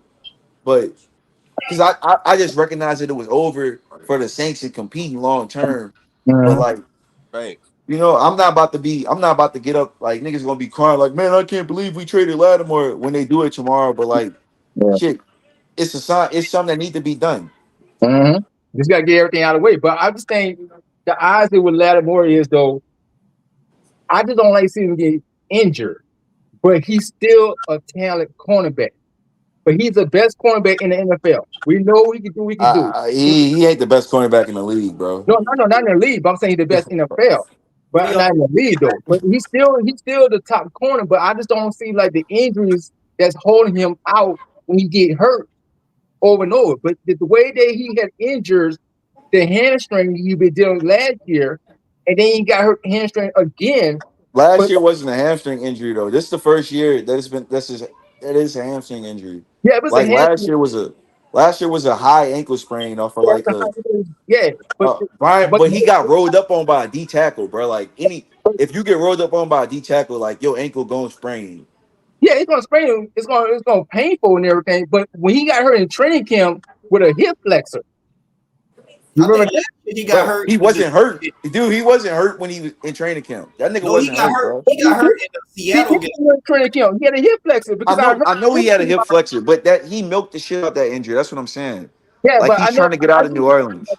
I Right. know, yeah, I know what you're saying, but I heard that he had that hip flexor because he hurt that in practice, and that's what the reporters was asking what happened to Latimore, and they say he had a hip flexor. He did have a hip flexor injury, but it wasn't like an No, injury. that's not That's like an injury like it is, but that's what was concerned when I heard what the I'm news. saying, bro. What I'm saying is, it wasn't an injury that should keep you out the whole No, no, training no, camp, I'm which not it talking about did. that. I But know, yeah, yeah, he's trying to get out of, he's trying to get to another destination. It's pretty much that's pretty much all it is. Cause you got to look at it like this. Them boys from that draft class, when they came in, the Saints was one of the top teams. So them boys was used to winning. Now that shit done went down. They're like, man, fuck, Man, man. fuck, You know what I'm I'm saying? I not gotta trying get to out of play here. here. But like for real, Yeah, I want to yeah. win. That's Well, I kind of think what you got to that's take why I into say I just don't know how consideration to go, too. bro. I just think that's why I say we know Lattimore when he's healthy, he do things good. When he hurt, that's gonna like okay, what?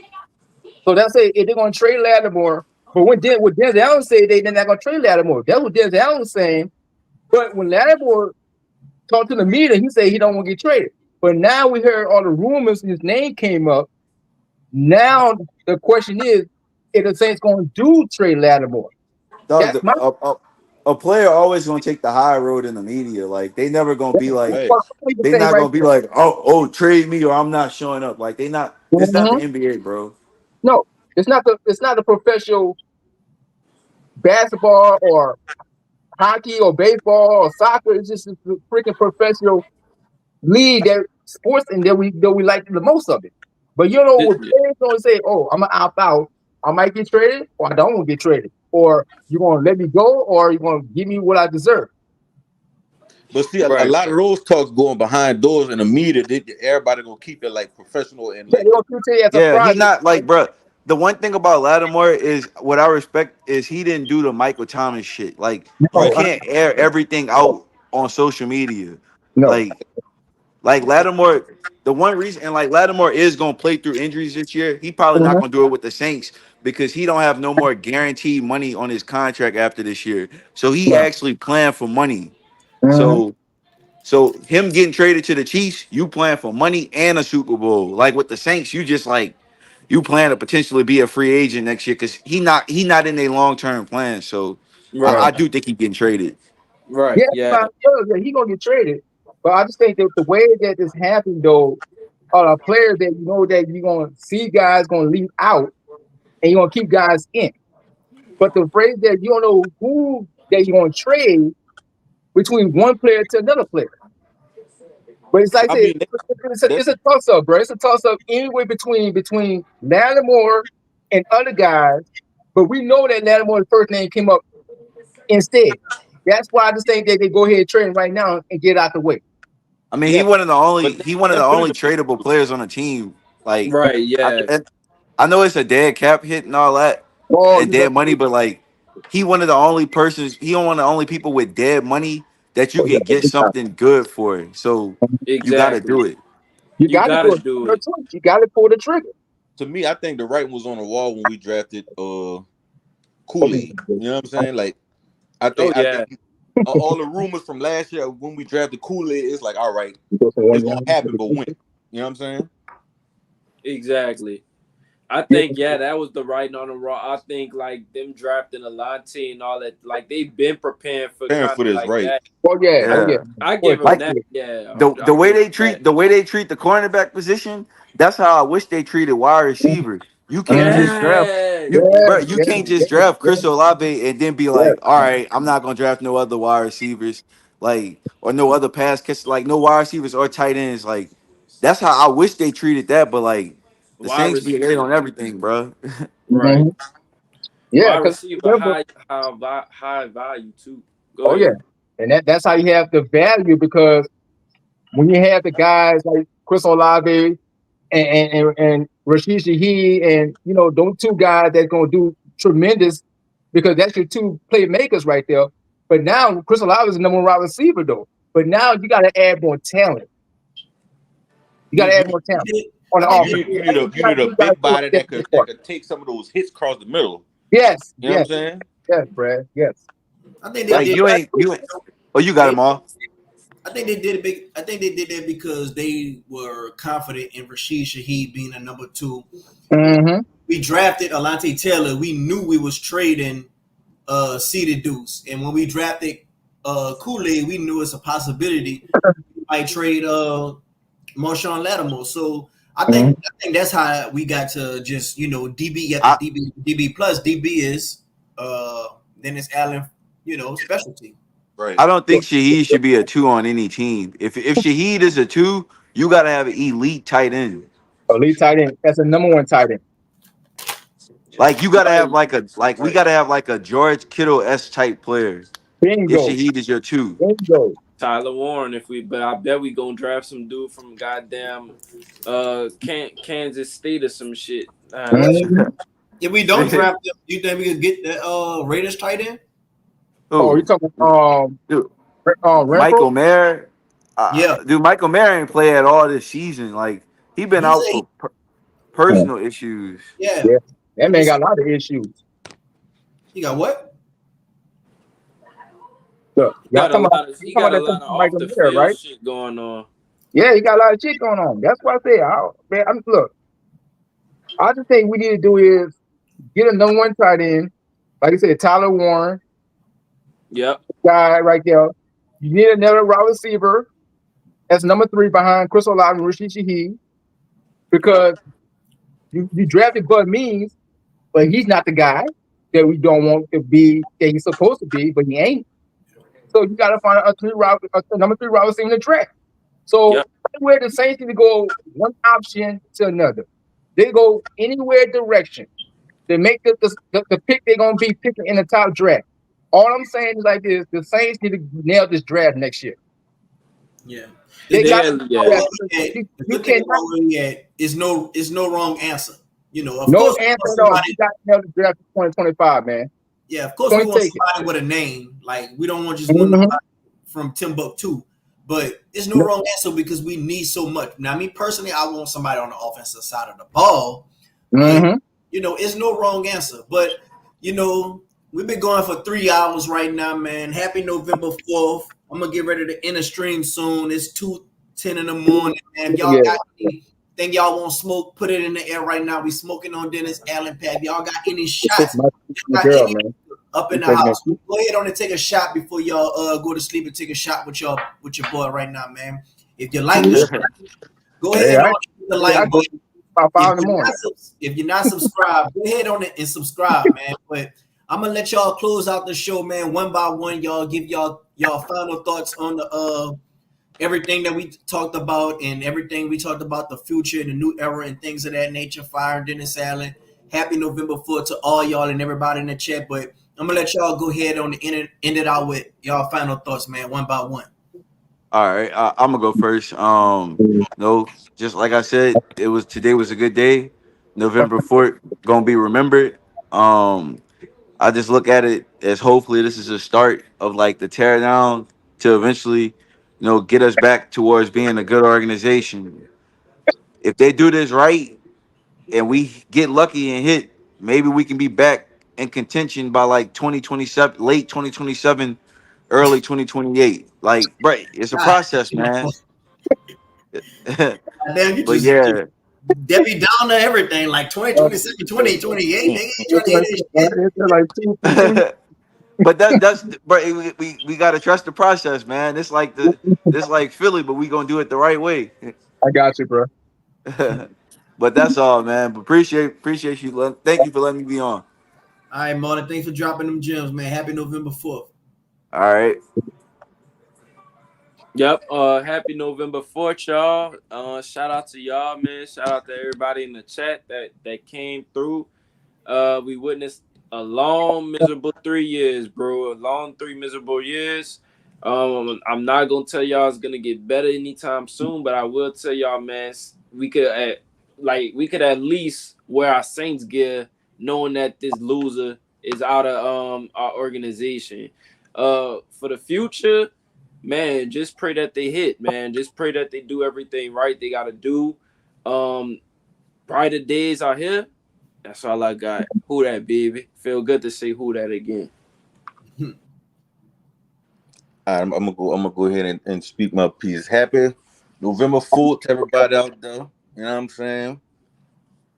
As far as moving forward, the future, I think if we bring in the right coach and they bring in the right coaching staff and we don't have to hit on every draft pick, but at least hit on the ones that count, bringing like a new philosophy to this team, new energy. Then maybe some of those developmental picks that we picked in previous years, maybe you start to see a little something out of them. Now, 2025, I'm not expecting much, but I don't think we're gonna be like a cellar dweller either.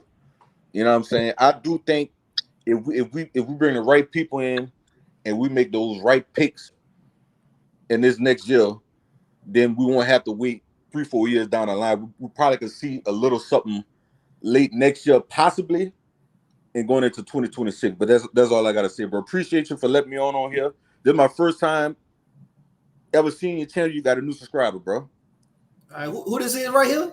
WD4L. Is who? WD4L.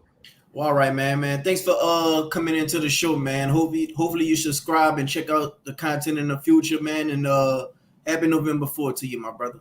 Y'all boys be easy. All right. Easy.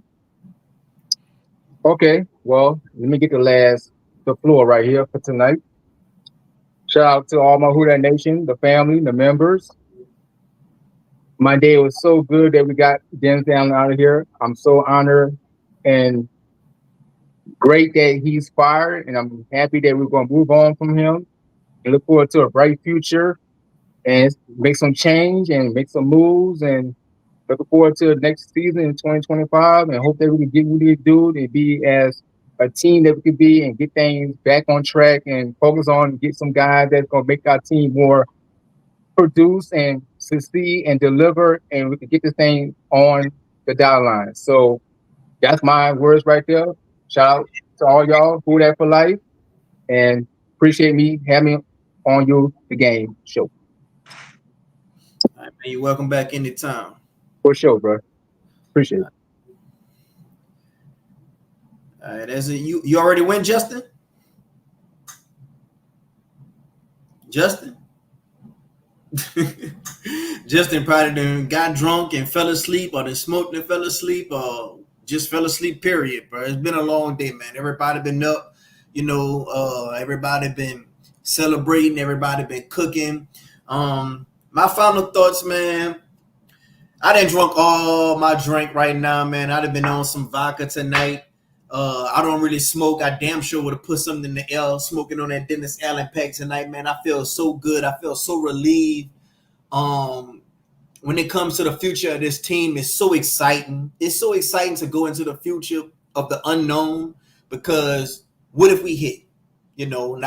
Is it for certain that the next quarterback and the next head coach going to hit?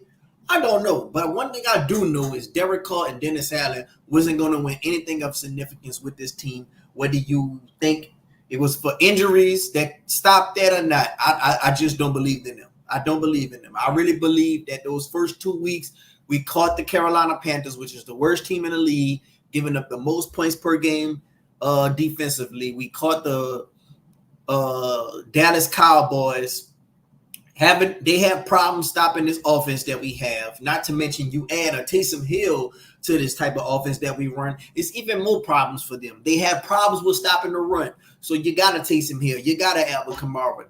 That's just, very hard for them to stop. Like, the matchups was very perfect for us. They didn't have Ferguson that game, a tight end who's a pretty solid tight end. We have trouble stopping the tight ends. So it was like they didn't have no running backs. We have no problem stopping the running backs. All we had to do was stop CeeDee Lamb. And that was a foreshadow of what was to come when CeeDee Lamb caught that touchdown pass. He caught that touchdown pass. It was a lot of missed tackles, and he just took it to the house. And that was just a foreshadowing for what's to come with this Dennis Allen defense. That's what I honestly feel like. Like, if we were relatively healthy, I still don't think we will win anything of significance. And like, as far as getting to the playoffs, it will probably be a kind of a back and forth with us, the Bucks, and the Falcons. But I don't really just see this team as a tried and true Super Bowl contender. Especially when you got to depend on Dennis Allen and Derek Carr leading your team. Because that's one thing I hope we could hit on when it comes to the head coaching position. Find a leader of men. But for right now, we got that guy up out of here, and I hereby declare this, November 4th, a national Saints fans holiday. We already got March the 28th with 28-3, thanks to Tom Brady beating the Falcons in the Super Bowl, and that was like a Super Bowl to us. Now, thanks to Tom Brady, thanks to Bryce Young, we got November the 4th. This is like a playoff win to us. We got rid of Dennis Allen. This is a start of a new era. This is a start of hopefully a bright future. Hopefully Mickey Loomis could do the right thing and make the right calls, get guys up in here that could just, draft right, scout right, self-scouting right, stop getting rid of our players that could be productive and let them go on to other teams and be productive for other teams. We developing them for other teams to reap the benefit, get a new medical staff up in here. Gail Benson, she already didn't put her foot down. She came up in here, and sometimes you just got to pop out and show. Sometimes you just got to pop out and show. I mean, she came out and popped out and showed Dennis Allen. She popped out and showed Mickey Loomis. She still wear the pants around here. So maybe, we could take a step in the right direction when it comes to Gail making the tough decisions when it need to be made, and it don't take as long as it did, because we just prolonged the inevitable. Right now, we in a position where we 3.5 years in, and we wasted, we 2.5 years. Yeah, we 2.5 years, and we wasted a lot of guys' prime. We wasted Alvin Kamara prime. We wasted Taysom Hill prime. We wasted, too many guys' prime. Marshall Latimore, he's about to go, and another team about to reap the benefits of him. Hopefully he could stay. If he don't stay, cool. Let us get something back for him. But hopefully it could be a 3rd-round pick at best. But all I'm saying is, even if it do be a 3rd-round pick, what are we going to do with that 3rd-round pick? To be honest, I'm more confident in what we can do with a 3rd-round pick than a 1st-round pick. But at the round we in right now, if we don't go quarterback, we can't mess it up. I don't think we're going to pick a Marcus Davenport or Peyton Turner, a guy from Timbuktu that we just don't know again. I don't think we're going to get some guy from ICDC College. I don't. We're going to get a Mason Graham, Travis Hunter, the guy from Boise State at running back. We're going to get one of these guys who have a name and they could produce. I don't really just want a quarterback. I'm the type of dude like this. If I select a quarterback in the 1st round, I want you to be a Jaden Daniels type. I want you to be a Caleb Williams type. I want you to be an Andrew Luck type. I want you to be the type where I feel like, okay, if you don't pan out, I knew without a shadow of a doubt, you should pan out. I don't want to roll a dice in the 1st round on a quarterback. That's just not me. I'd rather come across a year that we just finally say, man, you know what? This the dude. This that dude. Other than that, go ahead on and make a pick that just make your team better. Get a Travis Hunter. He gonna make your team better. Ride it out with Derek Carr one more year. Say fuck it and just trade Derek Carr. Say fuck it and just start Jake Ham. Say fuck it and just start a Snake. But get the team better to where when the next quarterback come in, he already got options. He could hit this tight end. He could hit this receiver. He could hit this running back. He got options. On the defensive side, he got help. We got run stuffers on the defense side. We got pass rushers on the defensive side. We got players that's going to make turnovers and get the ball back to help him out on the defensive side. Ain't no more bend, don't break. We got quality players on the defense that's going to handle their business. That's what I want. A lot of people I've been seeing today have been it's been hypocrisy. I've been wanting to lose so Dennis Allen could get fired, or at least be in the hopes of Dennis Allen get fired. Those same people were calling me fake fans. Those same people were calling me negative. Those same people were calling me a hater. Now, fast forward, we've been losing. We 2-7, and those same people want to lose out so we can have hopes of getting a high draft pick or keeping a high draft pick. Look at the hypocrisy. It's cool when they do it. It's a problem when I do it. Why prolong the inevitable? I've been drinking, y'all, so excuse me if my words a little slurred. We celebrating tonight, man. Take a shot with your boy, man. It's Dennis Allen getting fired this November 4th. Happy November 4th to everybody. So just excuse me. Let me see. We got empathy says, hope Loomis is next. Dennis Allen is a scapegoat. Loomis hired that clown. Loomis defended that clown, and Loomis destroyed the cat with restructures. I'm going to tell y'all one thing.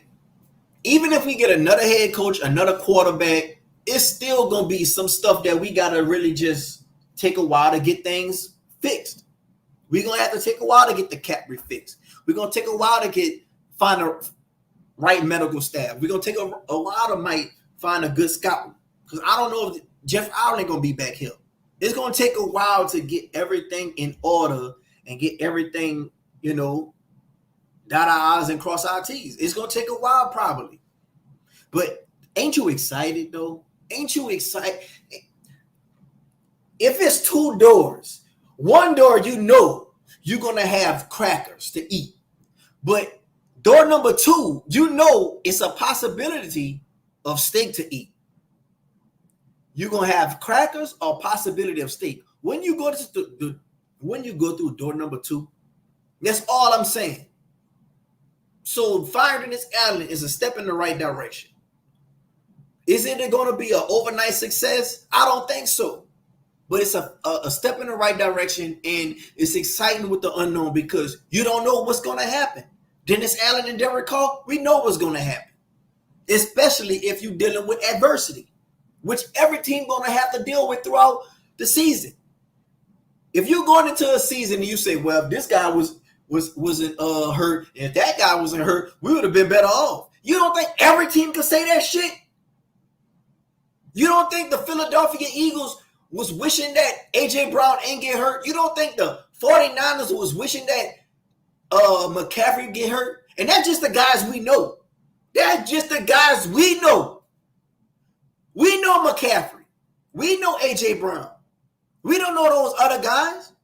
Just like how you a Saints fan and you know Pete Werner, they got people that's not Saints fans that don't know a damn about Pete Werner. But we know he's solid.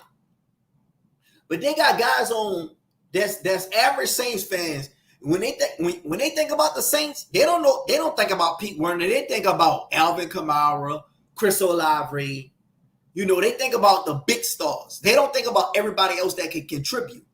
So when we look at Eagles or 49ers, it's more than just Christian McCaffrey that's injured. It's other guys that those 49ers fans and those Eagles fans, they know they got guys that's injured that can contribute to that team. We just looking at the big stars. So if you need all these excuses when you face adversity, you're not the right guy that I want at my quarterback or at my head coach. And both of them are peas in a pot because they can't accept accountability. They don't take accountability. They push it off to someone else. When Derek Carr threw the pick to Atlanta last year, oh yeah, man, that safety, he jumped off his route. Yeah, man, he wasn't supposed to do that. When Dennis Allen got fired, he said, yeah, man, Derek Carr, he was supposed to throw it to Cedric Wilson. He was supposed to throw it to Jawan Johnson. But what's the reason you in this position in the first place? You're the head coach. And everybody talk about injuries. Everybody won't talk about injuries. Well, let's talk about injuries. Since y'all won't talk about injuries, let's go ahead and talk about injuries. We went 2-0 the first 2 weeks. The next 3 weeks, this is 5 weeks in now. The next 3 weeks, we went 0-3 with Derek Carr at quarterback, Rashid Shaheed at receiver, Olave at receiver, Alvin Kamara at receiver. Yes, we didn't have a Taysom Hill. Yes, we didn't have a Eric McCoy. But if you leaning on having Taysom Hill and Eric McCoy, that show you what you is right there. That says a lot right there. You only as good as your backups. You think you just going to go through the whole season without having no key guys injured? You must be motherfucking crazy. I got some beachfront property to sell your ass if you think you just going to go through the whole season without no injuries. So let's just say we ran it back next year. You don't think Taysom Hill going to get injured again? You don't think McCoy might get injured again? You don't think all these players getting up in age, even a year more older, going to get injured again? They past 35 now? Come on, man. If you need everything perfect for you in order to sustain success, that says a lot. That says a lot. So everybody want to bring up injuries, but they don't bring up the fact that Derek Carr was the starter for 3 weeks and lost to the Eagles, lost to the Falcons, lost to the Chiefs. Now, let's just say you lose to the Chiefs, but you beat the Eagles and you beat the Falcons. You wouldn't be 2-7 right now. You would be 5. No. You would be 4-5.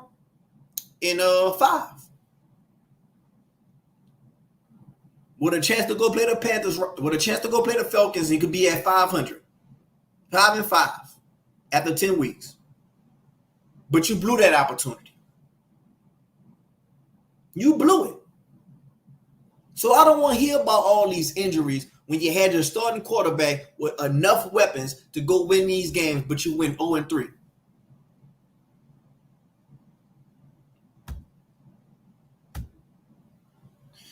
We got Apathy says, need to go raid a football guy from Baltimore or Kansas City or Green Bay. They seem to draft well to be the new GM. Hey, man, I think the next GM will probably be Kyle Hartley. I'm not sure who's going to be the next GM, but it'll probably be him. But, man, at best, we could just get rid of Jeff Ireland. Get rid of Jeff Ireland. Get a new guy to scout these players and make these draft picks. Get a new medical team. Get a new guy who could be on the books with as far as the money and all that. Get up out this cap situation. Stop kicking the can down the road. Reset, rebuild, and let's do the damn thing. Will it be easy? No. But I think that was the problem right there. Doing this continuity thing was the easy route. Hiring Dennis Allen was the easy route. Kicking the can down the road instead of making tough decisions and figure out how to get under this cap and get cap compliant, that was the hard route. They trying to go to the easy route. That was the problem. But, man, I just want to say with my last final thought, man, will it be brighter days ahead? I'm not sure. But one thing I do know is as long as we kept doing the same thing with Dennis Allen and Derek Carr, we was going to be in purgatory. And sometimes the unknown is exciting. And right now we in unknown waters, and it's exciting because we don't know who's going to be our quarterback. We don't know who's going to be our head coach. And that's kind of exciting because we can have these talks. We can have these conversations. You know, our mind could wonder. Loomis is in Tom Benton's will, so there's that. Well, yeah, he's in a will, but if Gail wanted to, she could still fire him. You know, if Gail wanted to, she could move him into another position. You know, but I mean, he's just basically in the will, and if anything was to happen to Gail, he would be like, you know, next man up in line. That's all that means. I think Green Bay will fire Loomis. Yeah, but all in all, man, happy November 4th to y'all. Once again, my last time saying this, I hereby declare this National New Orleans Saints fans holiday. Just like we got March the 28th, thanks to Tom Brady, we got November the 4th, thanks to Bryce Young. This is like a playoff win for us. Some people might even say it's a Super Bowl. I ain't going to go that far, but I'm going to say it's a playoff win for us. This is a step in the right direction for us, you know, and we about to enter a new era. We about to enter an era where we just might select a quarterback in the first round. It hasn't been done in years. I'm a little tipsy right now. My words are a little slurred. I'm not even going to try to think about the last time we did that, what year it was. But y'all could go ahead and look it up. But happy November 4th to y'all. We smoking on Dennis Allen pack tonight. Put it in the L. Take a shot. If you got some liquor, go ahead on. Take a shot for your boy before you go to sleep. We celebrate tonight. You know, everybody, I'm pretty sure y'all tired. Some of y'all called off work. Some of y'all got on the grill. Some of y'all barbecued. Some of y'all threw a seafood burrow. Like, you know what I'm saying? Like, I'm sure some of y'all probably did a little cooking. Some of y'all probably at the club right now. Y'all gonna catch this tomorrow in the morning. Y'all gonna catch this for y'all work commute. That's fine. But it's a celebration nonetheless. If y'all like the content, go ahead on and hit a like. If y'all ain't subscribed to the content, go ahead on and subscribe to the kid, man, and help out the algorithm. The likes help out the algorithm. I'm trying to get my little YouTube on. Yeah, just go ahead on and like it and subscribe, man. But this is my final time saying this. You know, we're going to have to go ahead on and let Dennis Allen go out with a bang. And, you know, to our future Hall of Fame head coach, Saints legend Dennis Allen. Y'all keep doing what y'all doing, man. Y'all have a nice week. It's going to be a whole lot of Saints content creators talking about what's going on throughout the week, man. And y'all just stay tuned for everything that everybody has in store. It's a lot of Saints content creators that ain't much been making no more content lately. We've been losing, lost 7 straight. Some people don't make content no more at all, or some people that slowed up with their content. I'm going to still be here. But Dennis Allen, man, I'm not feeling sorry for Dennis Allen at all. He's going to be the highest paid defensive coordinator on the market. So he'll get a job pretty soon. Dennis Allen, he ain't had the last laugh. He gonna still find success, but he ain't gonna get that head coach money no more. I don't think his head coach money gonna be coming in no time soon. That ship has sailed. But as far as defensive coordinator, he'll find a job. But man, y'all be safe out there, man. Election is coming up. Y'all go out there and get out there and vote. I think the last day to vote was today, if I'm not mistaken. Y'all don't quote me on that, but yeah, man, y'all be safe out there tomorrow. It might be a crazy day tomorrow when it comes to the voting. If you're in the New Orleans area, y'all be safe. I think they have a hurricane approaching. So y'all make sure y'all got to do what y'all got to do. Y'all know what y'all got to do. Y'all know the drill. This ain't nothing new when it comes to hurricane season. But yeah, man, today was a good day, man. All in all, hopefully the future is bright for this team. Hopefully the future is bright for this organization. I know the players are happy. And right now it's Falcons hate week. Couldn't come at a better time. And I would like to see the Saints go out there and go get a winner versus the Atlanta Falcons, man. Because I want to see the players up in that locker room, up in that new furbished locker room in that stadium, smoking on a cigar that Dennis Allen is gone. That's what I would like to see. You know, like I don't care about ruining the draft position and all that. Like I still think we'll be able to get a decent player by the end of the draft regardless. you know, but I would like to see us beat the Falcons. I would like to see us come up with a different energy because it's going to feel good to root for my team again because I was rooting against us for Dennis Allen to get fired. But now that he's gone, I want us to go out there and come with a win. I told y'all to boycott the game, but now, man, go to the game, go support Darren Rizzy. He's the interim head coach right now. Let Clint Kubiak go out there and cook. Let Joe Woods go out there and cook with the defense. And let's go get this dub, man. Derek Carr, I don't like your ass, but go ahead on and get this dub. You on a short. You you treading in you tread lightly, motherfucker. you on borrowed time, Derek Carr. But go out there and go get that win versus the Atlanta Falcons, man. This Falcons hate week. We about to grill a dirty bird on the grill, man. But I'm out, man. We've been going for 3 hours and 25 minutes. This is by far the longest stream I ever had, man. Shouts out to y'all in the chat. Happy November 4th.